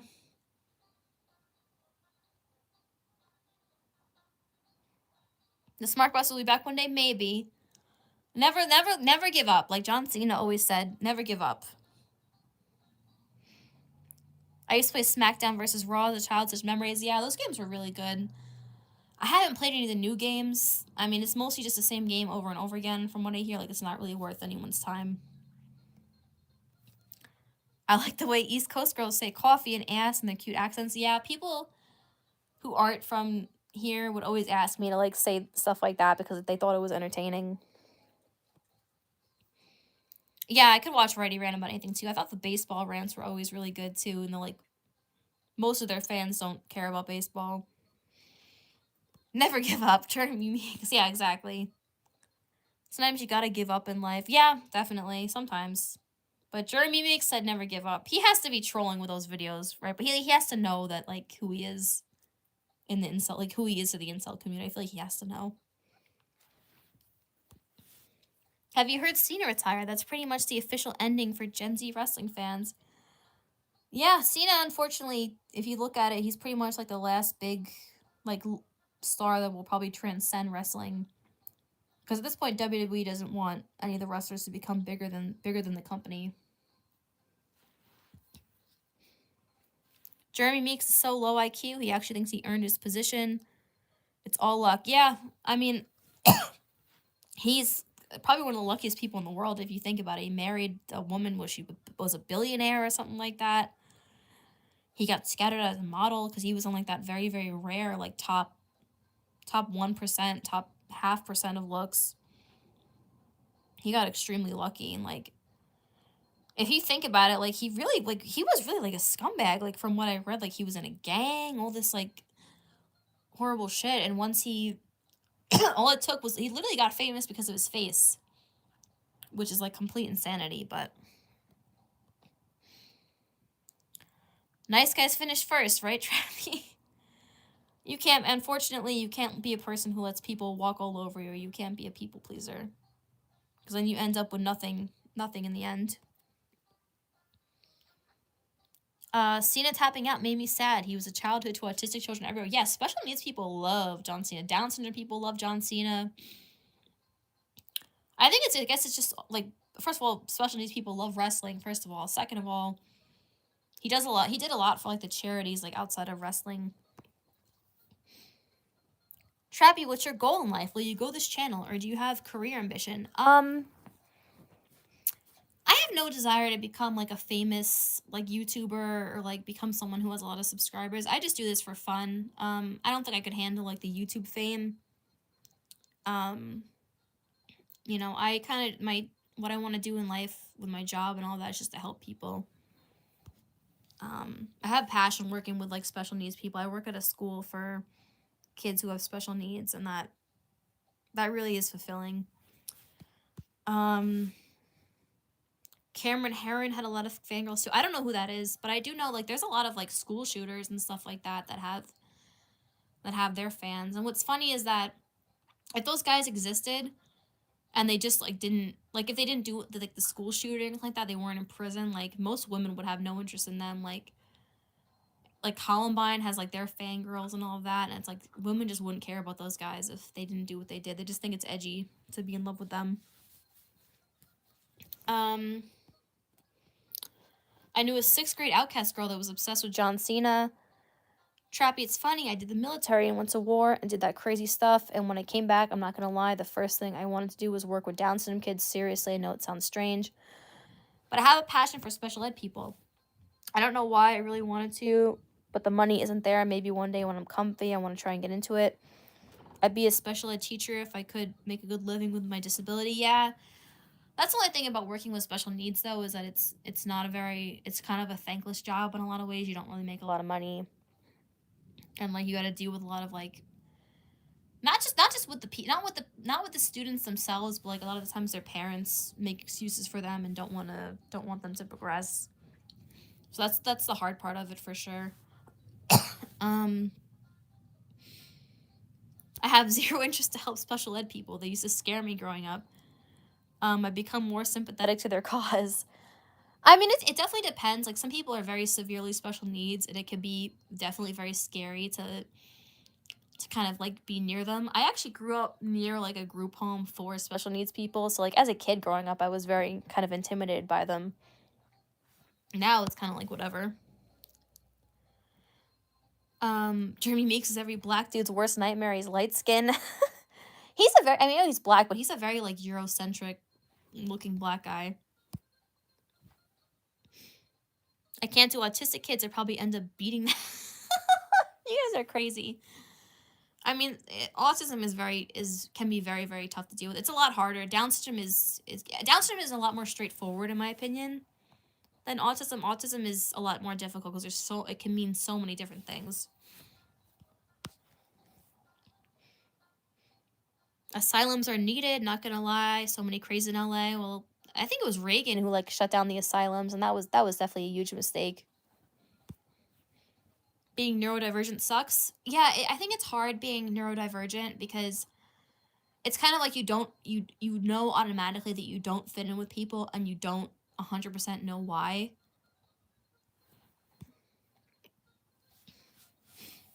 Trappy is a blonde Aryan. Look at the VFP. I don't look anything like my profile picture. I have black hair and like green eyes, and I'm not like my profile picture at all. I picked this because I like Family Guy. That's the only reason. I definitely want to change this picture to something that's more representative of me, but I don't know. I'll think about it. People have seen me. I used to have a picture of myself up on here, but yeah. All I see is violence in movies and sex on TV. I will say American Dad is better than Family Guy, but my picture is from Family Guy.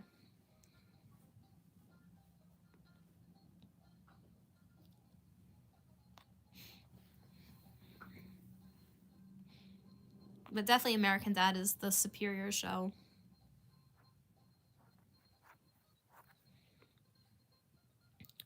South Park in its prime is better than Family Guy. Yeah, South Park is probably has aged the best out of all of them. Family Guy, Moggs, American Dad.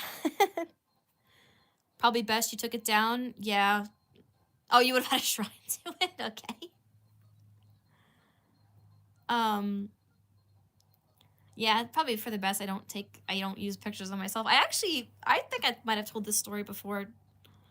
Maybe into Hana's chat, but I had a person from Australia, or said they were from Australia, that was catfishing people using my pictures. And I almost went on that show Catfish, but I wasn't old enough at the time. I was like 16. I think I would be 18 to be on Catfish. But I could tell that story if you guys want to hear it, but it was really bizarre. South Park is lame. People mostly like South Park. I'm surprised you don't like it, Tahana. If I was a woman, I'd never post my face online unless I was farming Sims for OnlyFans.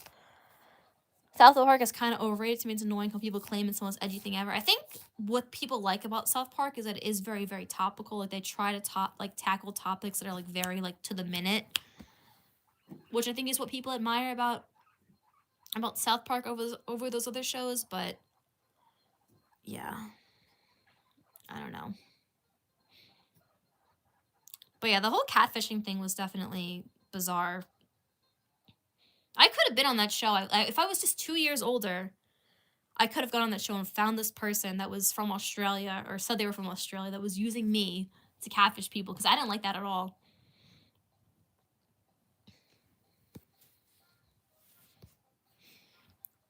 South Park was really funny. Now it's just Orange Man bad, Stephen Colbert type of humor.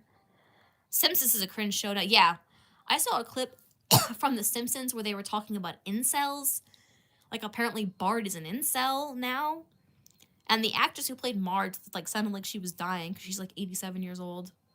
But she was like, "Our son is an incel." Like, it was like that bad. I'm like, I shouldn't hear the word incel coming from any of the Simpsons characters' mouths. Like, this is not.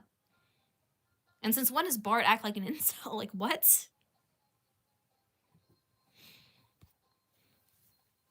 Trappy needs a documentary. Catfished, contacted by EDP. I mean, that profile ended up getting taken down, but like that was a very interesting experience for sure.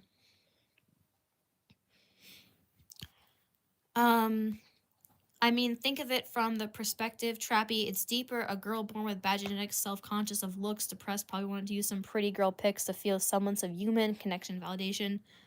Just try to understand why. Yeah, I don't know anything about like who the person was behind this account. Like I don't know if it was a guy, I don't know if it was a girl. Yeah, it was very weird, and like it was definitely like it was messaging people and like definitely presenting as someone that they weren't. It wasn't even like it was like a bot account that was just using my pictures. Like it was an actual person like that was running this account. It was really bizarre. And I'm thankful I ended up getting taken down, but that's one of my more interesting stories. Simpsons shouldn't be commenting on modern society. They should be permanently stuck in 1998. Here's the thing with The Simpsons too, is like it doesn't work because like what it was supposed to be, it was like Marge and Homer were supposed to be like the boomer parents, like Bart and Lisa were supposed to be like the Gen X kids and like or like millennial kids, and like it doesn't work now that like if you think about like how the timeline is currently, like Homer and Marge are like millennials, and then like Lisa and Maggie and Bart would all be like Gen Alpha. It just doesn't work, you know? Because like Bart was meant to represent like the rebellious like Gen X like preteen or like teenager, and it doesn't work now for a lot of reasons, but that's part of it. Trappy would be a Giga Stacy if she went to Mumbai. Well, I have no plans to do that. I heard that they shit in the street there.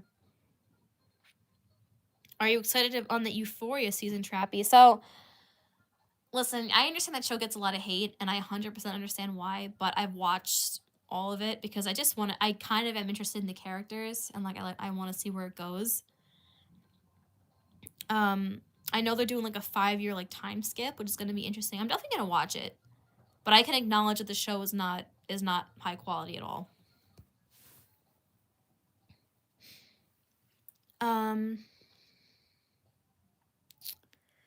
Trappy, Tiana, did you ask Trappy to record that sound clip you wanted? I didn't know he wanted. If he wants me to record something, I definitely will. Also, Simpsons are supposed to be poor. They own a house. No one below age of 55 owns a house now. Yeah, that's another thing too, is like Homer's like a laborer, and he's the only one in the family that works, from what I remember. Like he didn't have a college education. Like that's just not. It was feasible for like the boomers, but not. I mean, he's supposed to be. I mean, if you go by like the timeline of the show, like his age and all of that, and like you're assuming they're in 2026, like he'd be like he'd be a millennial, and like that's just not. Millennials got fucked over. Hey, oh hi Abel. I didn't even know you're subscribed to me. Are you all doing good? Big hugs from this part of globe. Thank you. Yeah, I'm doing okay. I'm just live streaming, just talking to people. Because I haven't done this in a while. I tried to bring back the wrestling reviews last year, and it just wasn't for me. I enjoyed season 1, but I did not like season 2. I did like some of the episodes, so yeah. I feel like the show was definitely like a mess. Like that director or writer, Sam Levinson, like he had another show called like The Idol or something like that, and that show was a huge mess too. But it is like a character driven show in my opinion, more so than a plot driven show. It'll be a parody channel about a man called Coach Big Black Cock who gives him red pill advice.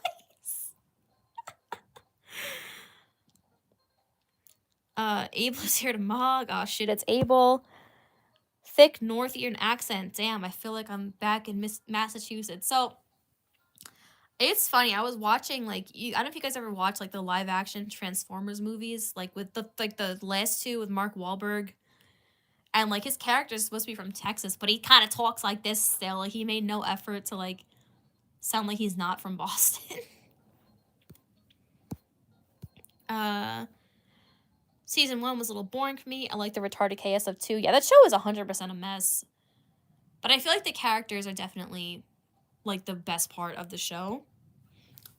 Sam Levinson is a creep. One of the actors left because of his ego. Yeah, he's definitely like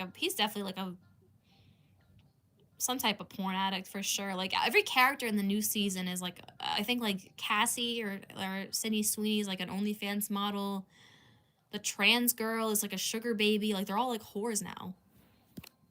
Like why are they all just complete sluts? Transformers 1 to 3 are great. Yeah, I agree. I have a soft spot in my heart for the first three movies. The other two are ass, but um I remember the third movie I saw it in the theater. I was in Atlantic City with like my whole family, and we tried to walk to the movie theater to go see this movie, and like we got lost like completely. We missed like the first half of the movie. um yeah, that's the anime from the Malcolm in the Middle intro. I forget the name of it's like Nazca or something like that. That's the name of the anime. um Sydney Sweeney's an overhyped 304. I think people like her though, and I mean, people joke, oh, personality or whatever, but she actually seems to have like a decent personality too. Like on top of having like attractive looks. Creepiest director, I say Luc Besson. He wanted 12-year-old Natalie Portman to be sexualized. Someone check his hard drive. I mean, you guys ever seen that movie with Brooke Shields? Like she was very sexualized from a young age. I don't remember who directed it, but there's that movie like The Blue Lagoon with like Brooke Shields. She was like 13, like just completely like sexualized. It was really sick. I love the first three as a kid. Yeah, the first three Transformers, I have a soft spot for them. The other two are just a mess. With like what is this, like King Arthur with Transformers and like Merlin? The girl's like related to Merlin. I don't even remember. Sydney Sweeney has a nice ract and her voice is seductive. Makes my pee-pee go uppies. Yeah, she seems like a cool girl. Like outside of like her looks and all of that, she seems like a cool girl. For sure. I mean, some actresses you can tell just have like they're just stuck up bitches, but she seems like she's cool. Let's see.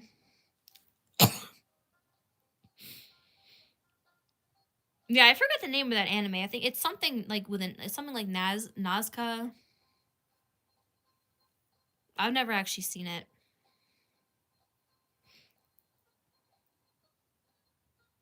But definitely remember it from the Malcolm in the Middle intro.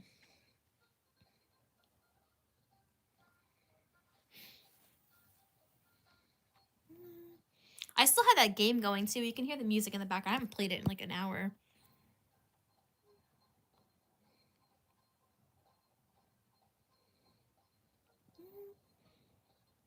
You guys see that they're making a new Malcolm in the Middle like show, but they're getting like a different kid to play Dewey or something like that.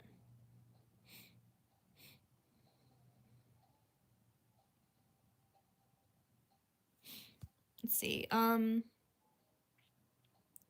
Sydney Sweeney has become a hatred target because her family supposedly supports Trump, but that shouldn't matter because what she does in TV and film politics isn't her issue. Yeah, I mean, people get so like up in arms over like, oh, this person supports Trump. Trump is so evil. Trump doesn't do anything that's different than what any other fucking politician in this world does. He's just honest about it. That's the only thing. And people act like he's like uniquely evil and he's uniquely like a terrible person. No, he's probably my favorite. He's probably one of the best presidents that we've had. But like, I don't know. People just act like it's like the be all end all if someone supports Trump, and I just think it's retarded.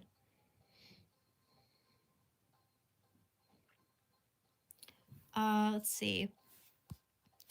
If you keep speaking Spanish, I'm gonna call ICE.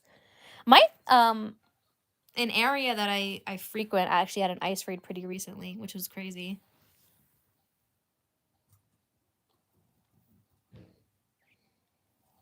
Let's see what else.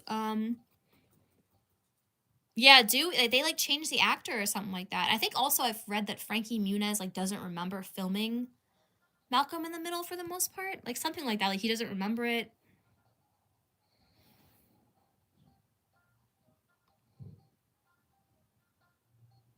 It was bizarre when I heard that. I don't know if that's true, but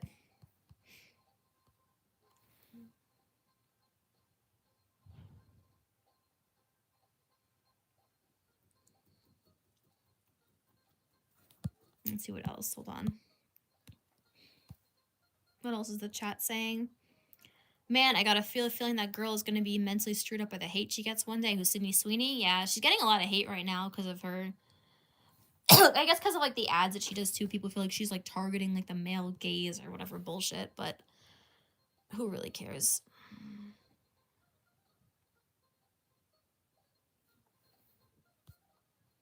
Yeah,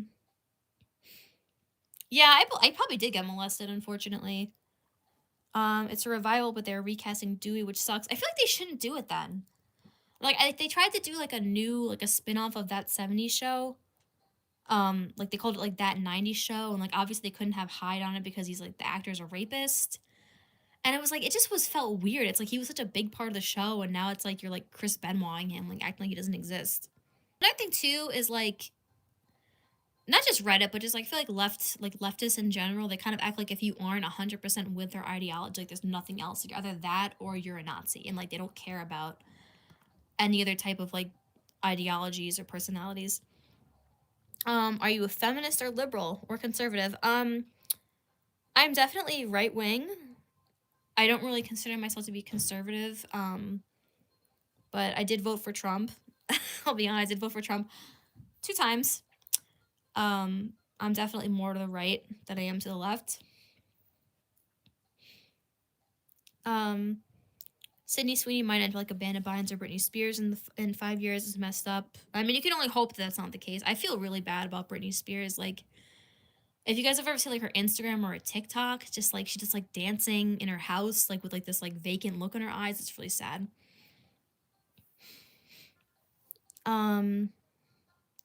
I've watched that, and that show felt like watching Gen Z actors playing 90s scenes. Well, that's what it was. But it really wasn't a good show at all. I didn't enjoy it. I feel like it was trying too hard to be funny, and it really wasn't. I remember that 80s show was also a thing for a little bit, but that show was like just the definition of mid. I can start a trad wife grift channel. I could, but at what cost? I hope you wake up. Love you. Do you know who Low Tier God is? Yeah, I've heard the name. I've definitely heard the name before. I don't know. You're saying I'm a moderate? I guess maybe a right-leaning moderate. Maybe. I don't know. Aren't you a fan of Crazy Town, the Gangster Limp Bizkit? I think I made someone sing that song Butterfly like on a live stream once, actually. I think that was the association I had with that group.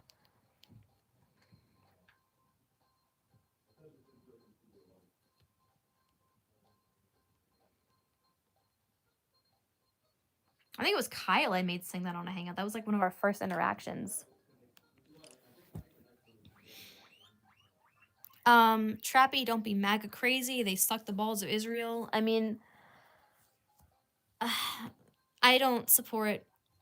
I mean, I'm an American. I don't support either. The thing is, like, I'm not saying I support like Palestine or like Hamas or whatever, but like, it just needs to stop. And like, I feel like Israel is just like taking it, like they're doing way too much. Like at this point.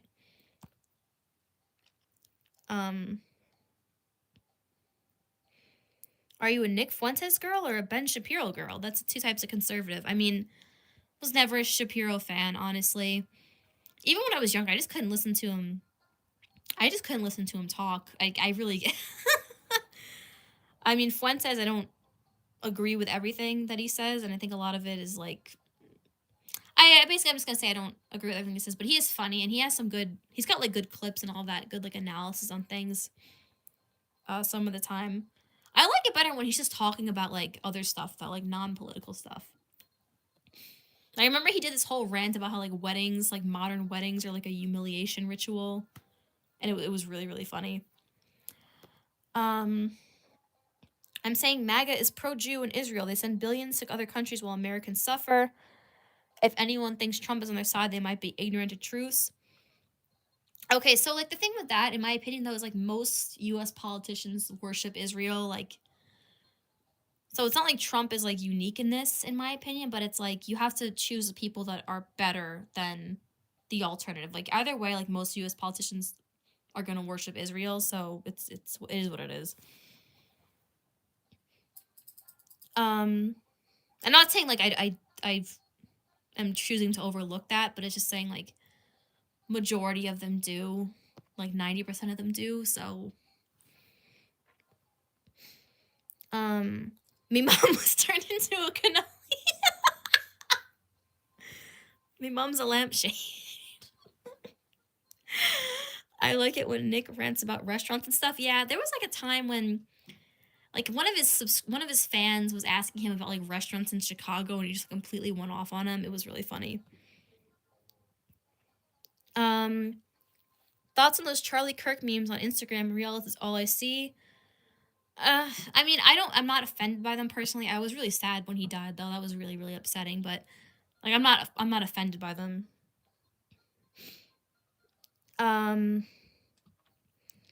Righty was very pro-Israel in his early Smarkbusters videos. Yeah, he definitely was more of an advocate for Israel, but he doesn't really support them like the way you think he would. It's more of like he thinks that they're better than the alternative side. Nick Fuentes for president, based. Half of ICE is Latino. The irony, kind of funny.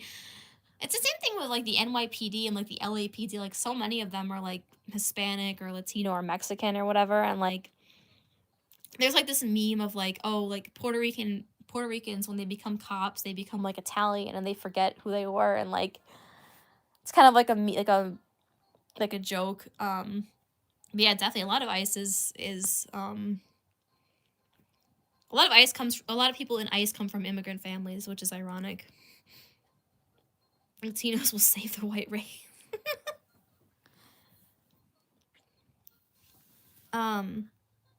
They say Puerto Rican men are the sexiest, most masculine men. I've never heard that personally. I mean, I'm sure some people think that. I can see why they're desired so much.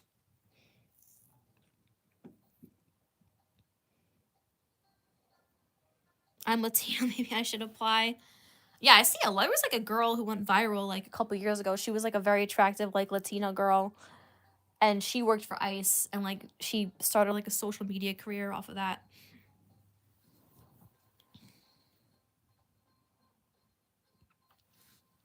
I don't know if you guys remember that. Her name was like the Ice Bay or something like that. Oh, that's why you're saying that, JC, because you're Puerto Rican. It's not a coincidence? Okay.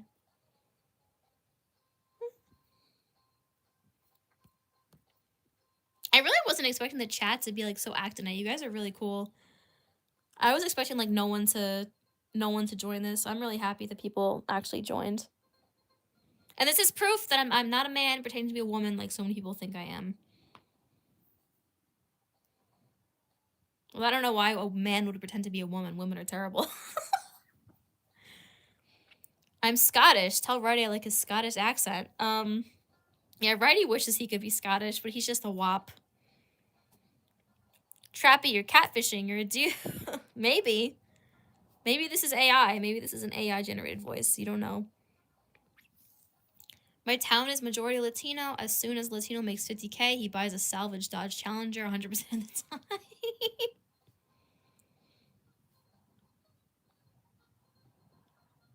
Trappy, you're catfishing. You're a man. I paused my game for this live stream. Oh, that's nice.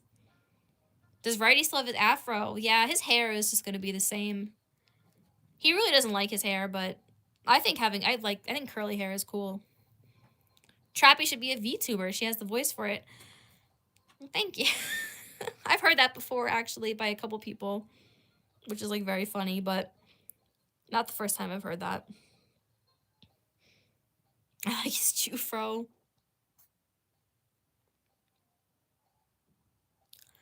Trappy, to be honest, you should be honored. I'm watching this live stream with no pants on and blue cats on.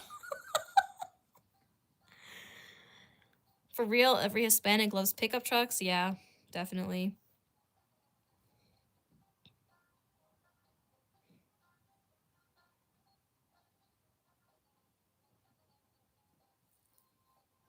It's like a stereotype, but they say every stereotype has truth in it.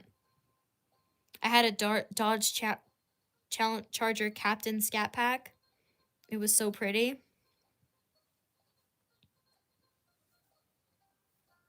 I gotta look up what that is.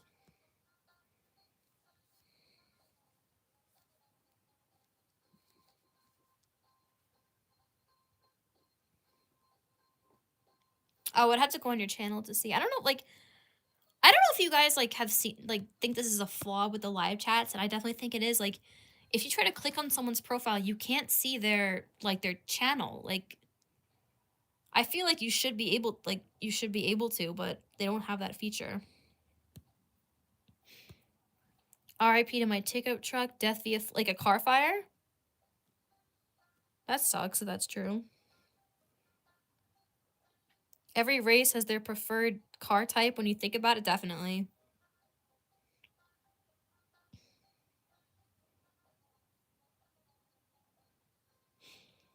Because you would think, like, if you're in a live chat with someone, you guys are, like, hitting it off, like, you'd want to sub to them, but, like, you can't do that. Like, it's so stupid. Like, the search feature, like, search engines just suck now in general. Like, Twitter is terrible, Google's terrible. What's up, Trap? It's been a minute. Glad to see you're still active on here. Yeah, it has been a while. I decided to go live just for the fun of it, you know, just to talk and, you know, see what people are up to, see if anyone's even interested in talking to me.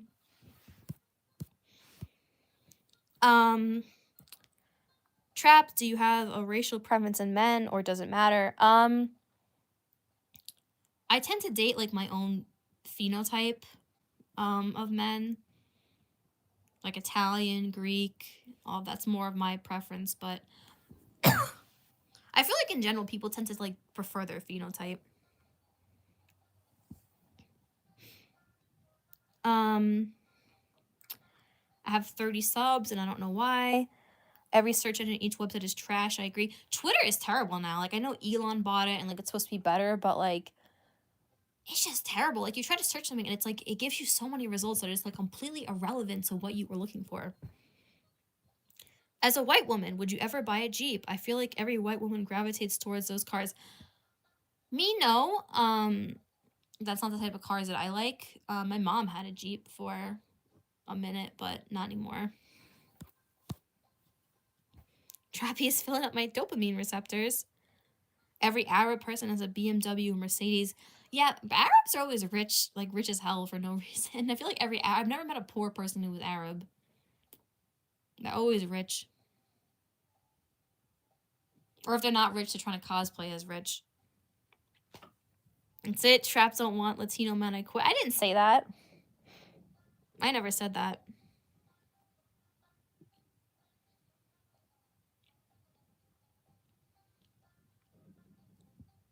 Alright, boys, call. I never said that, bro.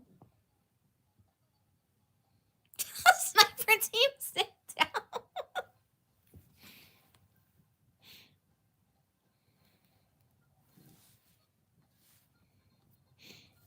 I don't like Elon. Yeah, I mean, I'm half and half on him. I mean, he says some stuff that's good, but he mostly wants to, like, import his H-1B people into Western countries, which is gonna obviously be bad for a lot of reasons. I get mistaken for Italian. I feel like if you look a certain way, like, people can mistake you, like, you get mistaken for, like, people don't know if you're Italian, Hispanic, Greek, Arab, like, you gotta be like the perfect, like, you know, like that paper bag thing, like, if you're lighter than a paper bag or something like that, you gotta be, like, the perfect, like, like, middle person to, like, to get mistaken for any ethnicity. Twitter can be fun, but honestly, people can ruin it. Yeah. My lineage is 46% Iberian, 6.7% Italian, 26% Indigenous, 12% North African, 10% Nigerian, and 0.8 Chinese. Technically, I have some Italian. Yeah. I mean, it's not uncommon to have, like, either, like, Spanish, Portuguese, Italian ancestry if you're from, like, a Spanish country, but it's not uncommon at all.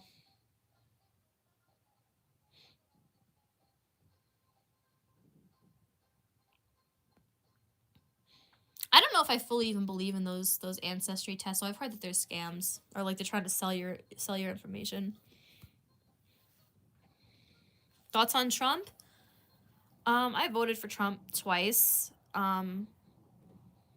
He's probably my least hated person in the political sphere. I'm not going to deny he doesn't have flaws. Like, I've criticized, I've disagreed with him on a lot of things, but he's probably the best that's out there right now. I was the only white person in London when I went there last year. Yeah, I've heard London's kind of been taken over by like Islamic people, which is really sad.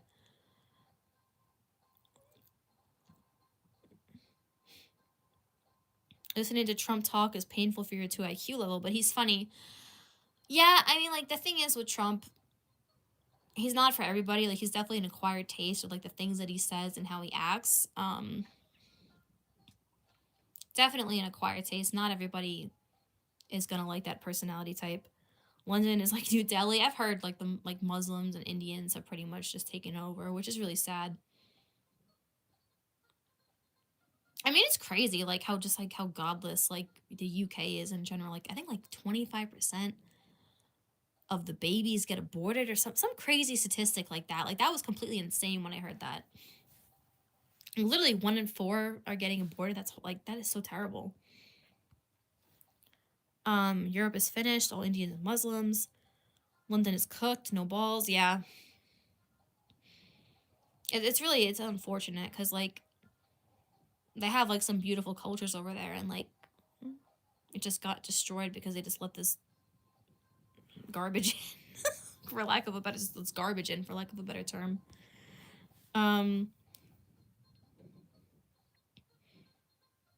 Trump is funny, but I want him to act like an adult sometimes. He's so obsessed with peace prizes. Yeah, I mean, like, I understand, like, people get tired of, like, the rhetoric that he puts out and, like, the stuff he says and, like, the jokes and all of that. I understand why people don't 100% jive with that.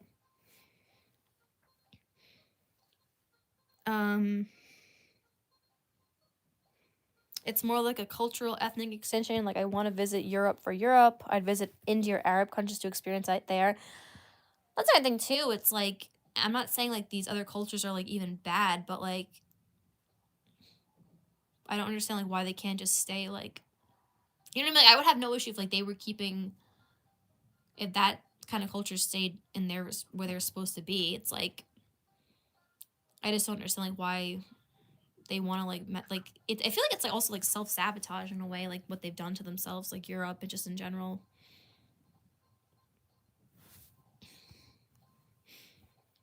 America is different though because it was never fully homogenous nation, nearly the only multicultural country in the world, so it's not the same. Yes, I definitely agree. Like, I feel like America was always kind of a multicultural country because you had like the European settlers, you had like African slaves, you had Native Americans, you had Mexican Americans.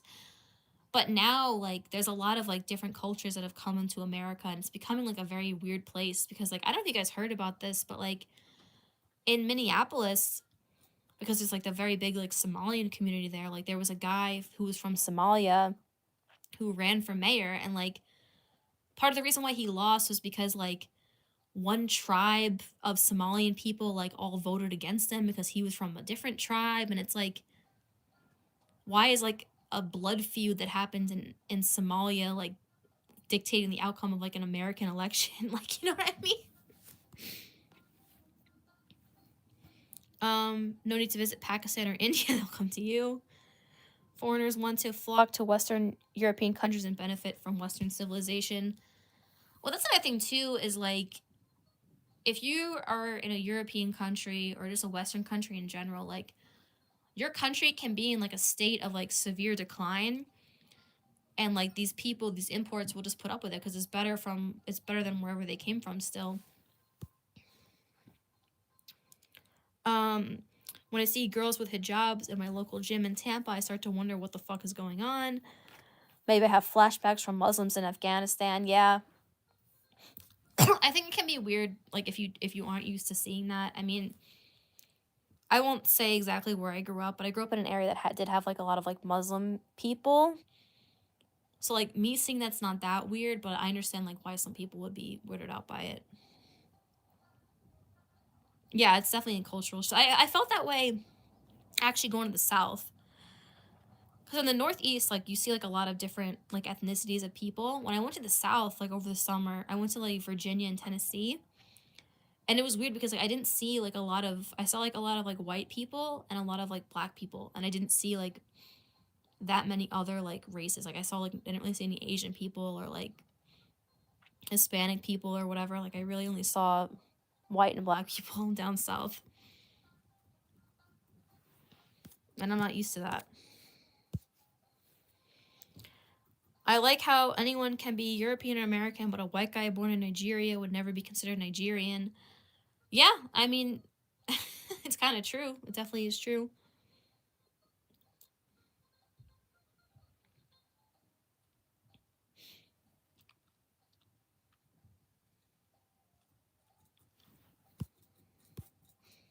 And I was thinking about this earlier, but like, why was like Rachel Dolezal even like that controversial? Like, if you could say like if you're a man and you say you want to be a woman, like people just accept that. But like if you want to change your race, like that's controversial for some reason.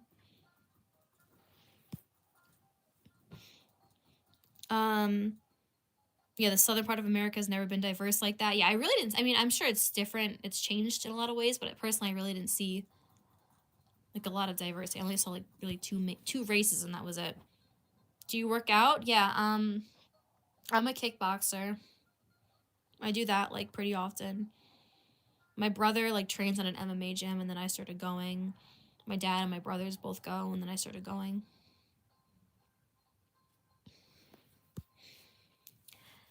Usually the place with the most globalization, diversity is usually the most developed, educated, and richest. Look at LA, NYC, Miami, etc. Yeah, definitely. I mean, that's also because people are going to where the jobs are, and those are pretty much like those are the most opportunistic places.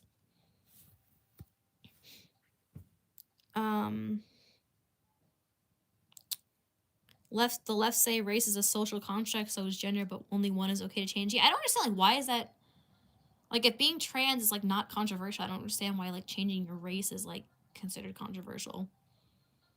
I mean, obviously, both are, like, people in a state of delusion, but, like, I don't understand, like, why is one, like, okay and the other one isn't. I really want to try martial arts one day. You should. You definitely should.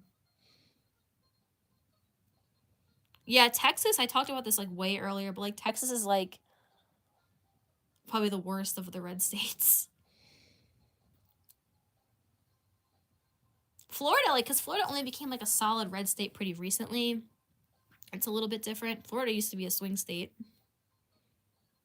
But Florida, yeah, Florida really isn't. I mean, there's some parts of Florida that are more southern. Like, if you're on, like, the Georgia, like, the Florida-Georgia, like, borderline, you'll see, like, more southern type of people, but for the most part, not really.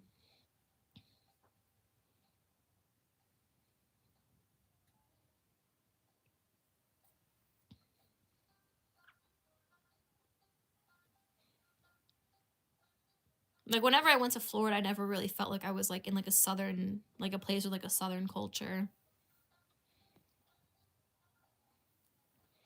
Trappy, I voted for Kamala and Biden, and I'm a part of the Trans Action Council. What are your thoughts? I'm sorry about the election, bro. I really am. I hope you're doing okay. I've only been to New York and Florida. I'd like to go to Texas one day. Me too. I want to visit every U.S. state, but I don't know if that's gonna happen. What don't you like about Texas? I'm curious. I'm from Houston. I think Texas is like, I'm not saying it's bad, but it's definitely like the least, like, and I feel like a lot of like the Texas that you hear about, a lot of it is like mythos. Like, it's not actually have any basis in reality. I'm gonna visit Spain soon. Lucky. I want to.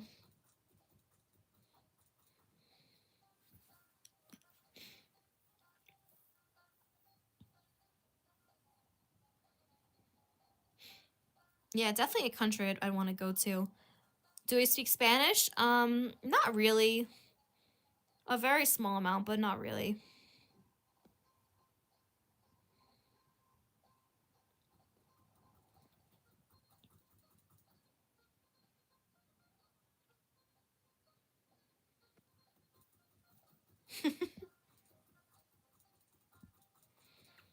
I definitely would love to learn like a really hard language, like Russian or something like that, but I don't know if that's gonna happen.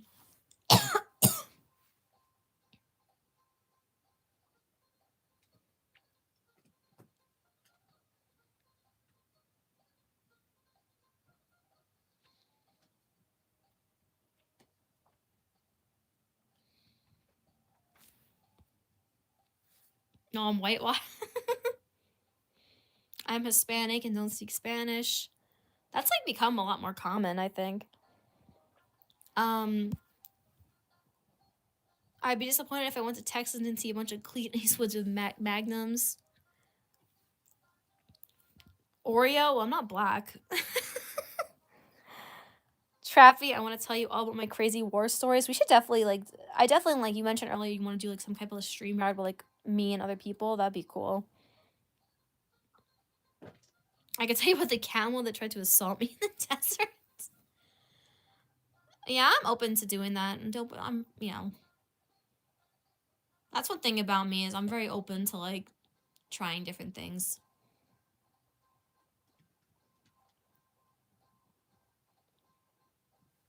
Have you guys seen, like, I want your guys' thoughts on this too, because I'm curious what you guys think.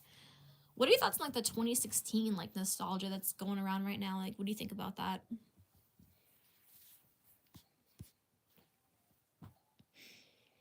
I want to learn Japanese, not even for anime, just because it sounds chill. Yeah, Japanese is, like, it's definitely, like, it would be, like, a very cool language to learn, but it seems like it'd be, like, incredibly hard. I remember there was a time when everyone was like, oh, we gotta learn Mandarin because the Chinese are gonna take over.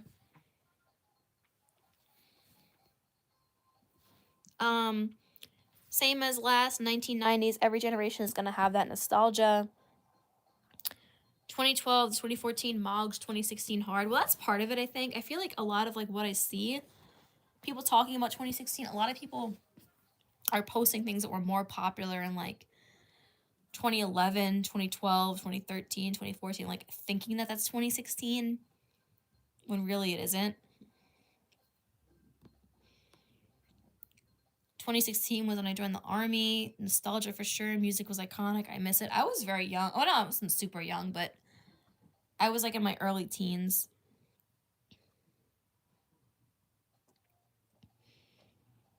I have nostalgia for 2016.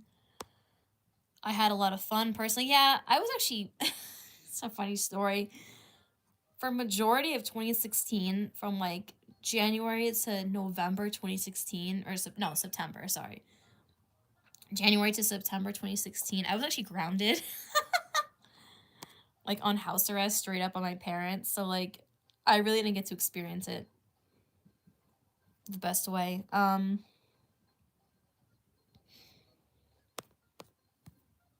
remember 2013 having an iPod and wearing wired headphones listening to Kesha. Yeah, Kesha was, like, one of my favorite artists growing up as a kid. I used to love her music. I saw Nyan Cat post 2016 maybe. Yeah, like, people think that, like, things from, like, 2010 are, like, 2016, and, like, really those years really couldn't be any more different. How old are you? I'm 27. I'm 24. The 2016 US election cycle was really fun. 2020 and 2024 were mid from an outsider's perspective.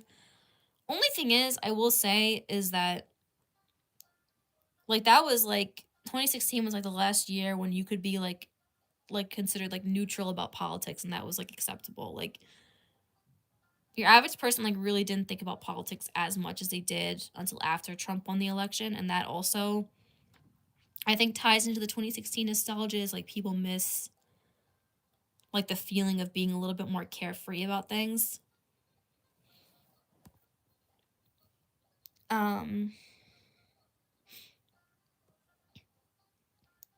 Uncool people hype it up to corny lengths. It's annoying.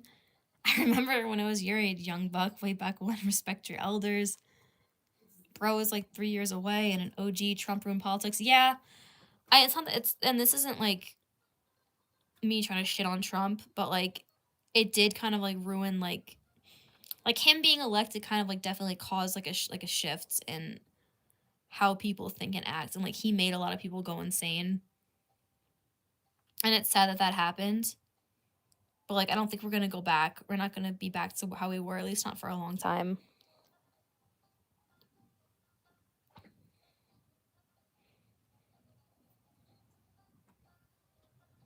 I was too young to remember, but 2009 is low-key a vibe. That was the year my parents got divorced.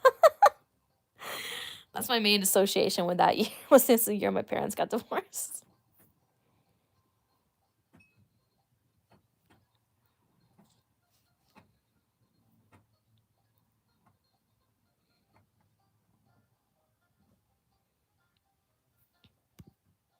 But I do remember, like, having fun in other ways in that year. Like,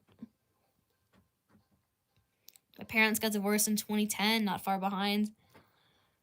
I feel like a lot of people's parents from, like, 2008 to, like, 2010, a lot of people's parents got divorced. Also, mostly because, like, the recession, I feel like, caused a lot of people to divorce. What age do you start watching wrestling? I was very young when I started watching. I've always been watching wrestling since I was a baby. Do your feet stink? I'd like to think that they smell good, but I don't know.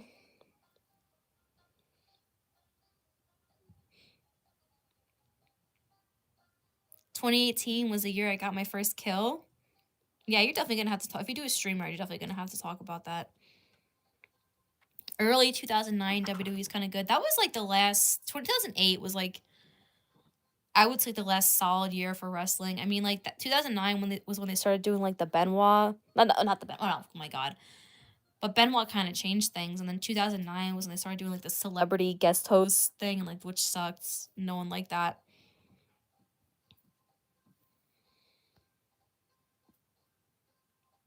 Most normal chat member, base. I'd be honored to have you on stream. Thank you. Yeah, I sub. I sub to cool people.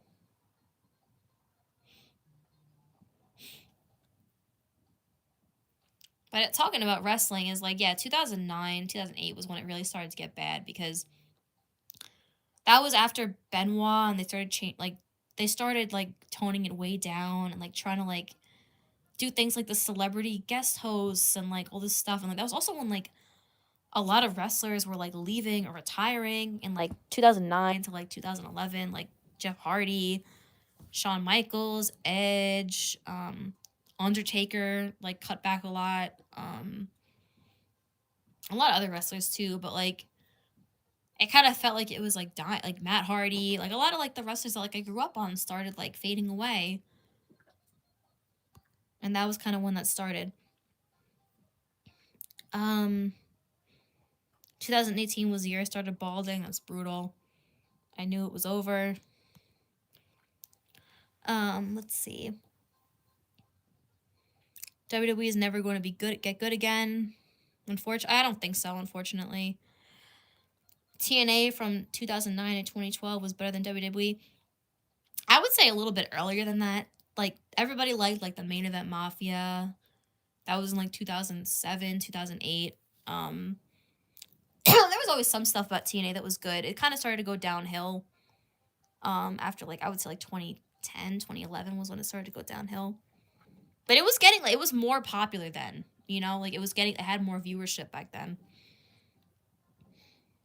I started watching TNA more when Jeff Hardy left. Yeah, because like, you wanted to see like all of your old favorite wrestlers.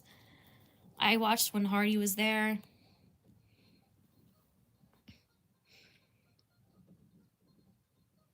All the good wrestlers went to TNA. Yeah, or they retired. Like Shawn Michaels, Edge retired. I mean, I know Edge came back later on, but he retired in like 2011. Oh, you're thinking about getting a hair transplant? I haven't heard too much about like what that process is like. I actually saw there's like a Black Pill channel I'm subscribed to. His name is like Clown Town or something like that. And he actually went out and got like the leg lengthening surgery, which I thought was completely insane. But he's like in recovery from actually getting leg lengthening surgery. As a kid, I thought TNA was going to be the next WCW. Yeah, I mean, I think a lot of they were trying to capitalize off of like the disaffected like WCW fans like in the beginning. And that's what AEW was kind of trying to do in the beginning too.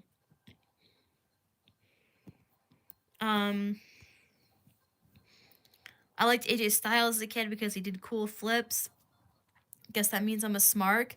I like AJ Styles. I know it's like in this, like, I know the Smart Busters kind of never liked him, and like they made all those videos, but I always liked AJ Styles.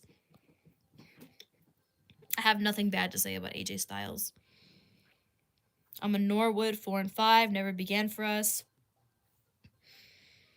Yeah, I mean, unfortunately, people talk about how like all men, a lot of like the like MGTOW guys and stuff like that talk about all men age like fine wine, women age like milk, and like men get better with age and all that. But like, if you start balding and there's not much you can do about it and it doesn't work, like it really has to work for you for it to look good. If you have like a fucked up head shape or something like that, then it's not gonna work out in your favor.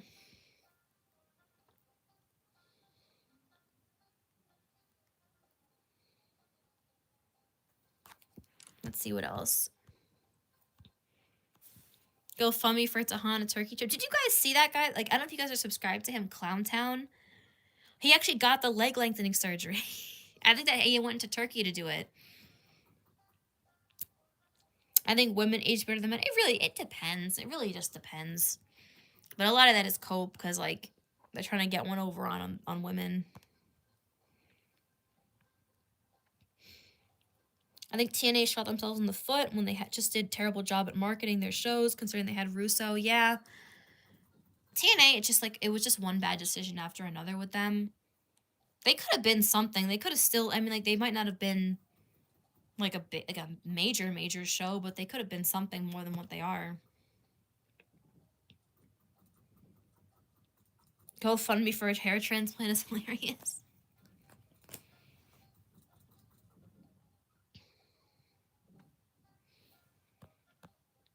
I don't know what that process is like at all. Like I've heard about it, but I don't really know what the process is like. But I know with leg lengthening, they have to like break your legs and like insert like a rod in between your legs. Like, Trappy doesn't realize when she smiles at a guy like me, my entire day is made for her just being nice to some ugly dude. Life full of dopamine surge. I've heard that before. Like, I've heard like, I think too is like if you compliment men, like it means a lot to them because they don't really get complimented. The 6-sided ring and Underground Fight Club vibe made it unique. Yeah, I think they got rid of the 6-sided ring in like 2010. And it was really cool, but the thing is that apparently it wasn't really that safe for the wrestlers, and that's why they got rid of it. But it was really cool. I was a fan of it. Trap can save men from roping. I don't know if that's true. But I appreciate the sentiment nonetheless. Really cute smile or conversation.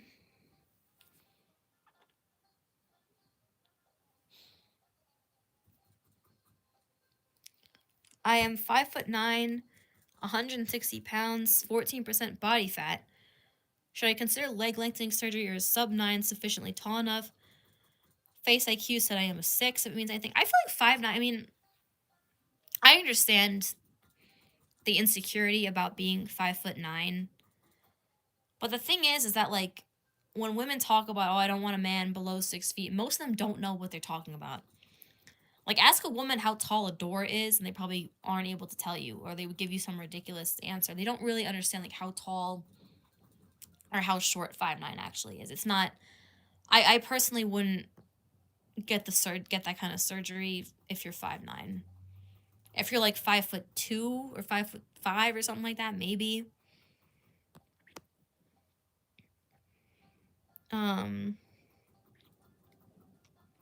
I actually, it's so funny. My kickboxing coach, one of my kickboxing coaches, is 5'5", and he's married to a woman who's like 5'7" or 5'8". I remember when a girl called me cute 12 years ago. Sad boy hours. Absolute brutality. You paid for a rating from Face IQ. I'm 5'11". I might as well be Hornswoggle.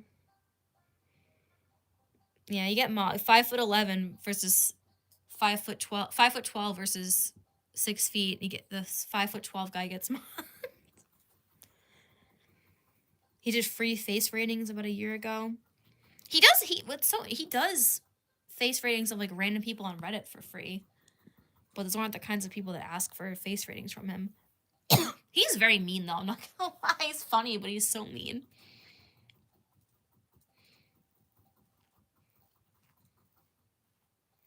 Damn, Trappy is black pill as fuck. Brutal, man.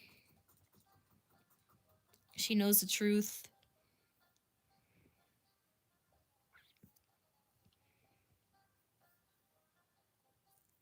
I don't even think that that's a bad height. I mean, I understand why you'd feel like insecurity about being that height, but I don't think it's a bad height, personally.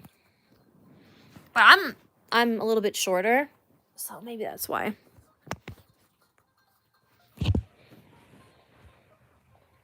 What's my preferred height? I would say 5'6" and above. For me, I'd say if you're 5'6" and above, you're okay. I've never dated anybody that was above 6 feet tall, but I'm a little bit shorter, so. I finally turned that game off. I had it on the screen for like, I wasn't even playing it for like the longest time. I'm going to keep this going for another like 15 minutes or so, and then I should probably go to bed because I got to work in the morning. But I'll be here for like another 15 minutes to talk. And I might do this again because I really didn't expect so many people to actually join it. I'm very surprised. But if you guys hear like squeaking in the background, those are my guinea pigs. I have pet guinea pigs. Trappy, a long time. Hey, what's up? How are you guys? But yeah, like my guinea pigs are like shaking the cage right now. Oh, thank you. I'm glad you guys are having fun. Definitely. And I definitely want to do this again. But like I said, I'm going to keep going for a little bit. And we'll talk and do whatever for the next couple minutes. I'm going to put this game away. I love guinea. Yeah, they're so cute. Guinea pigs are really, really cute. I have 2 little girl guinea pigs, and I love them. I also completely forgot. It's my coworker's birthday tomorrow, and I have to put her gift together. Right now, guinea pigs are gymnaxing. Yeah, my guinea pigs are fat as hell, though. I'm not gonna lie. I have to take them to the vet soon, and I'm like scared for the vet since they're getting too fat.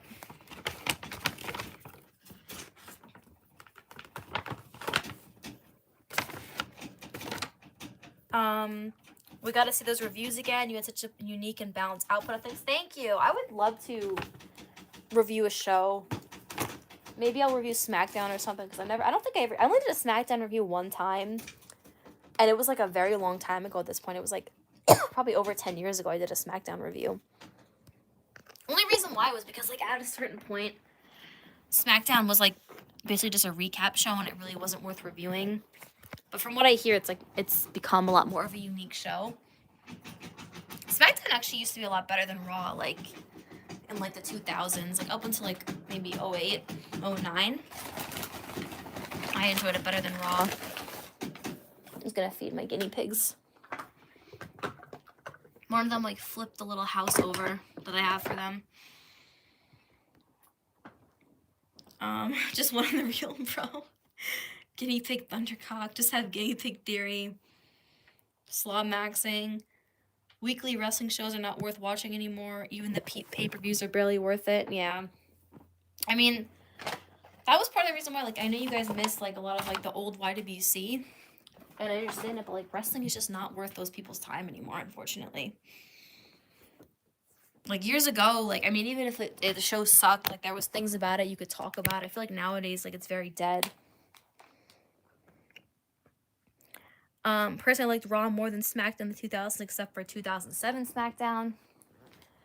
Yeah, I was more of a SmackDown person, but Raw obviously became the A show later on, and like no one really cared about SmackDown. It became like an afterthought. I'm gonna start putting away my stuff.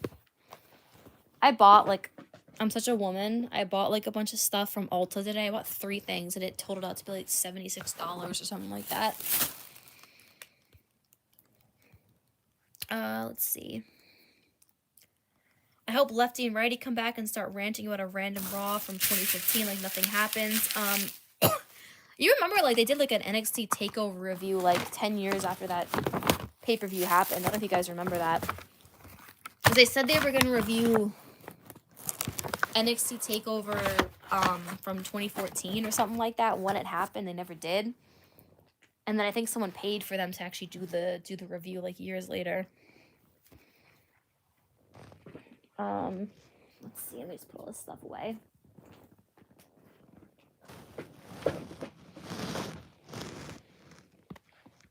Where's my chat? I lost the chat for a second. Only YWC YouTuber I like is the Hater. Yeah, he's like the only one who's doing, like, from what I see, like, he's one of the few that are doing, like, the classic reviews that isn't trying to be, like, an influencer or, like, a podcaster of some sorts. And also isn't just, like, blatantly praising everything. Choppy, any advice on getting a BBL? I need better proportions. Well, BBL is not going to help with that. A BBL always gives you a diaper ass. So I wouldn't get a BBL. I like Marky D, my second favorite wrestling channel after the Smarkbusters. Sucks for me because I discovered the Smarkbusters after they quit.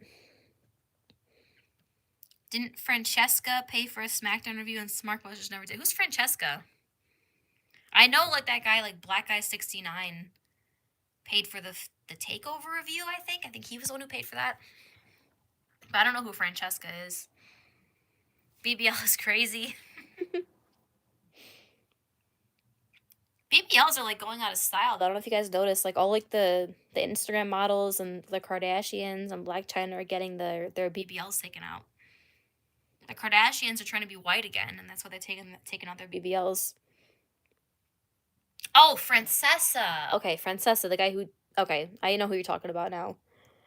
I completely forgot about that guy. Those guys, like, there's a lot of people on those live streams who were actually pretty funny. Kim Kardashian ruined a generation of women. BBLs are gross as fuck. There's some chicks in my gym with that. A natural ass and a woman will always be better. Yeah, BBLs are weird because, like, the thighs never match, like, the butt, you know? I remember there was, like, one woman, when I used to work at a Starbucks, there was, like, this one woman who, she was, like, a regular, and she had, like lip injections, a BBL, like, a very, very small nose. Like, she had chopped her nose off a bunch of times, like Michael Jackson. And she had, like, the most unnatural, like, BBL in the world. And I remember my brother, like, came into the store one day. He's, like, 10 years old at the time. And when we left, he was like, that woman was so disgusting. She had so much plastic surgery on her face. And it was, like, it's sad, like, a 10-year-old had to see that. Body proportion and being symmetrical is hot. Some people don't realize that. Yeah. People should be, it's the sum of the parts. It's not the individual parts. I was good friends with that Bobby Hill guy. I would join his weird fanfic hangout streams. Yeah, Bobby Hill's cool. I still have him on Facebook. He's a cool guy for sure. Happy that he seems to be enjoying his life. He was always a very cool guy. A very insane guy, but very cool.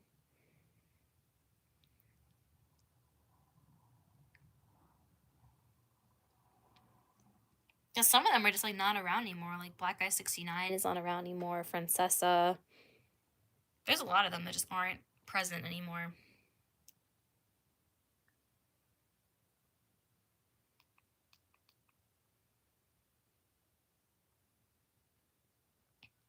I do miss the old YWC. You guys remember those days? I miss the old YWC a lot sometimes.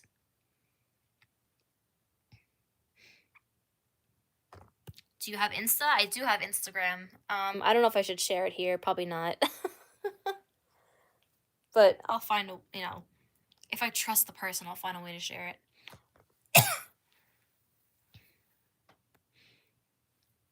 Yeah, he tried to do, like, the noise rock music, I remember.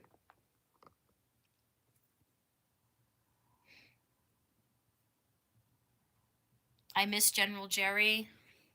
Yeah, he still makes videos, I thought, but maybe not.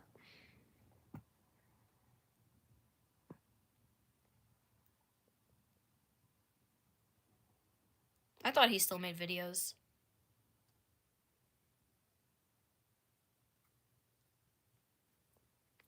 Who remembers, like, Sean's View and, like, Darren Expert, like, all these crazy people? The BDF network? Oh, Bubba Dunk Funkin'? Yeah. Yeah, that other guy on his channel, like, the Green Psycho or something like that.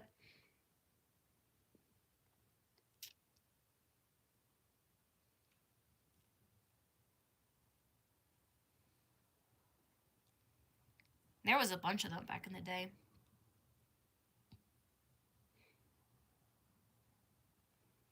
Most redneck wrestling fans. Yeah, most wrestling fans used to mostly be, like, rednecks. And obviously now they're not, but, like, back in the day, that was the audience. Sean's View got me in the YWC. Remember that crazy guy with the Halloween mask? Was that might have been Green Psycho and Bubba Dunk Funkin'. Because they wore masks, but maybe not. Maybe I'm thinking of someone else.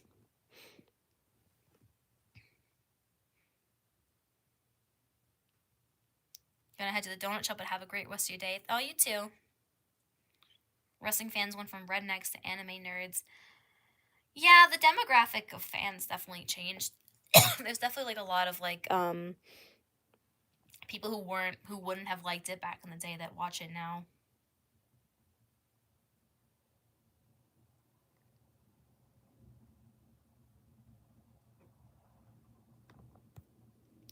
I want some Dunkin'. Yeah, Dunkin' is Dunkin's pretty good. I'm more of a Starbucks person, but I like both. Oh, I Must Destroy All got, like, exposed for, like, being a weirdo. Like, I think he was, like, messaging underage girls or something like that. He was kind of weird, I'm not gonna lie.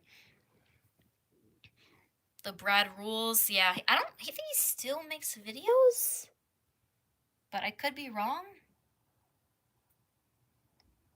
But I think he still makes videos, just not about wrestling.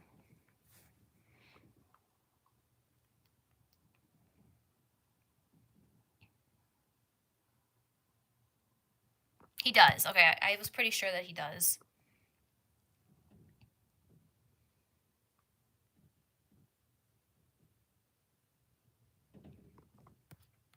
I thought he still made videos, but maybe I was wrong.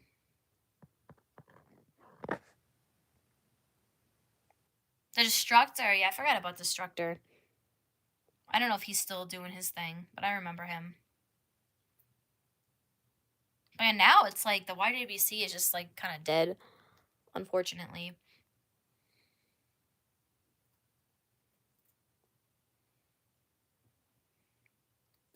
But back in the day, it was a poppin' place for sure. Yeah, he doesn't make wrestling videos anymore. Okay, that's what I thought.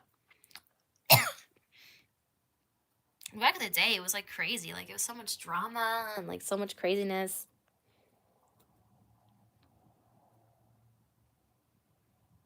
People had, like, feuds with each other, like, act like they were really wrestlers. Oh, Brad Rules had beef with Technical Work Rate? I didn't know that. Or was you talking about Destructor? Either way. Oh, Destructor did. Okay, that makes more sense. That definitely makes more sense. They still do videos too, Technical Work Rate. From what I that is often, but Kevin Scampoli?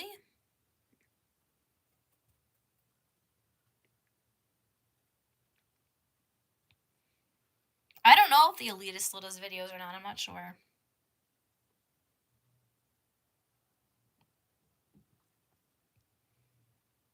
I have no idea if he still makes videos.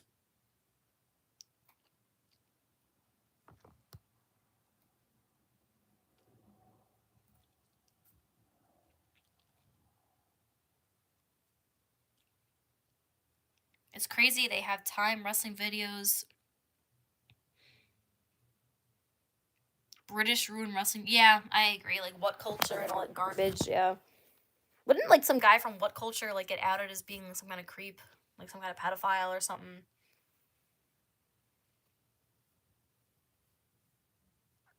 That's like what I thought I heard.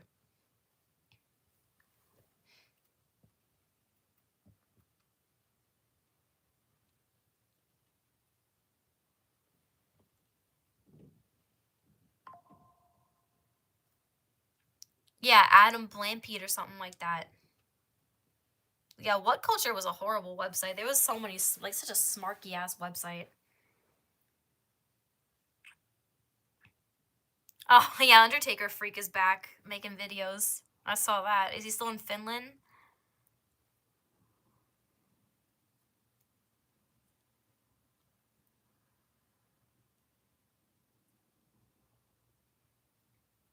I remember he was in Finland. He was like miserable or something like that. I need my back rubbed by a Chinese woman. I mean, they have like those like massage parlors. I don't know if they're Chinese though. I think they're like Cambodian or something.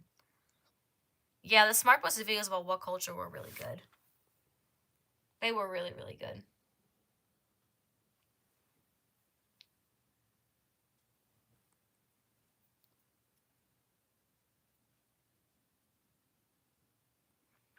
I remember it was like one list they read through and it was all like they were talking about something wrestling related. It was all Japanese shit. Like there was no like American like wrestling related things on this person's list.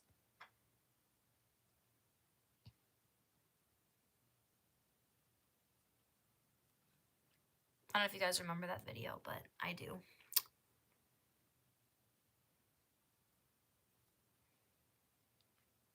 The YWC was a lot of fun. Yeah, it's sad that it's not what it used to be, but it was really fun.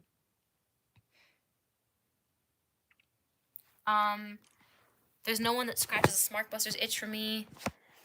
CJX is cool. I've talked to him before. It's not the same. Yeah, Smart Busters is like a very unique genre of channel, just because like the genesis of their channel was that like they hated the show, but they noticed that no one online were saying that the show was bad for the reasons they were saying it.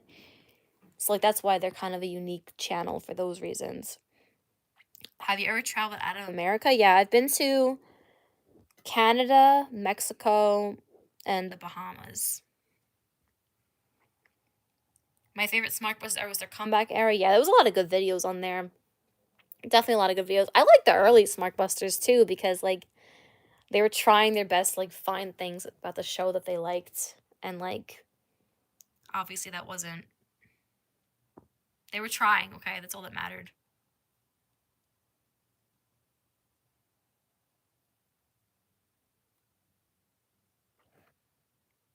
They were trying to find things, and it just oftentimes they by 2015 they gave up, and it's understandable as to why.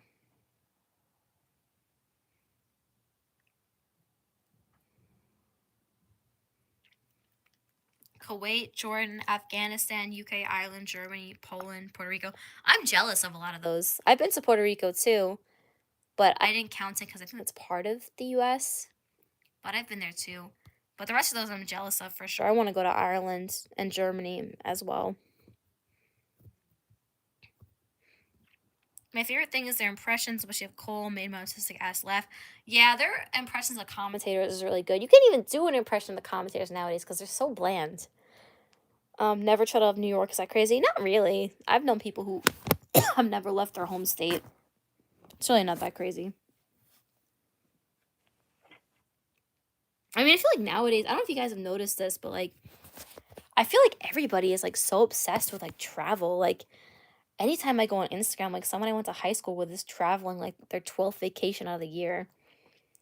And it's like, I don't know how they must just all have like insane like credit card debt. I feel like everybody is fucking traveling. But not even like just like influencers, but like just like people in real life. I think it's all just credit card debt. I think it has to be.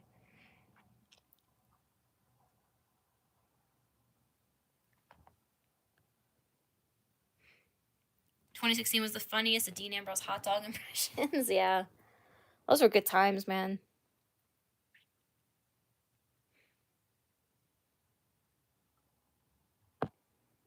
Alright, I'll keep this going for like another minute. If you guys want to ask anything or say anything. Yeah, a lot of women do love traveling. But also I've noticed, like, I'm not saying like traveling's a bad thing. I like traveling too, but like it's kind of become like a substitute for having like a personality or like a hobby for a lot of people. Like you just say, "Oh, I like traveling," and like that's acceptable.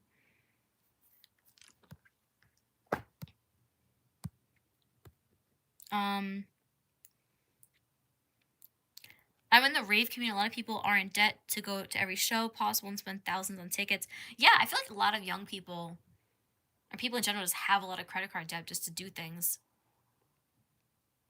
Good night, Trap. Good stream. Do some more for sure. Yeah, thank you. If you guys have any last like questions or comments, just let me know.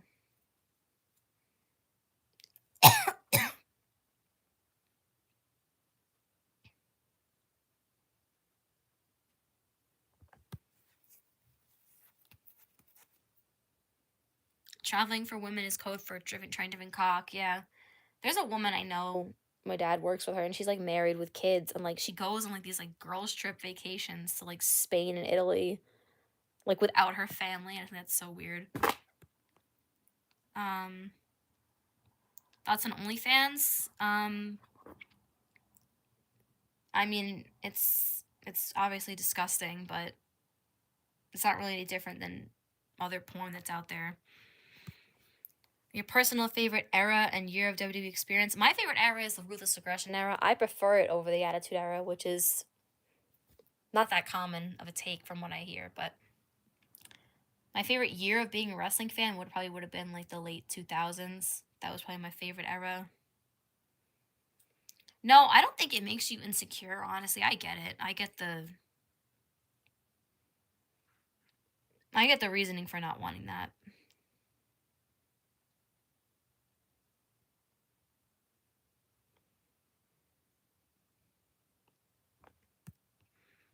Anyway, guys, I'm going to end this, but have a good night. I love you all. Peace out. Hope to do this again. All right, good night.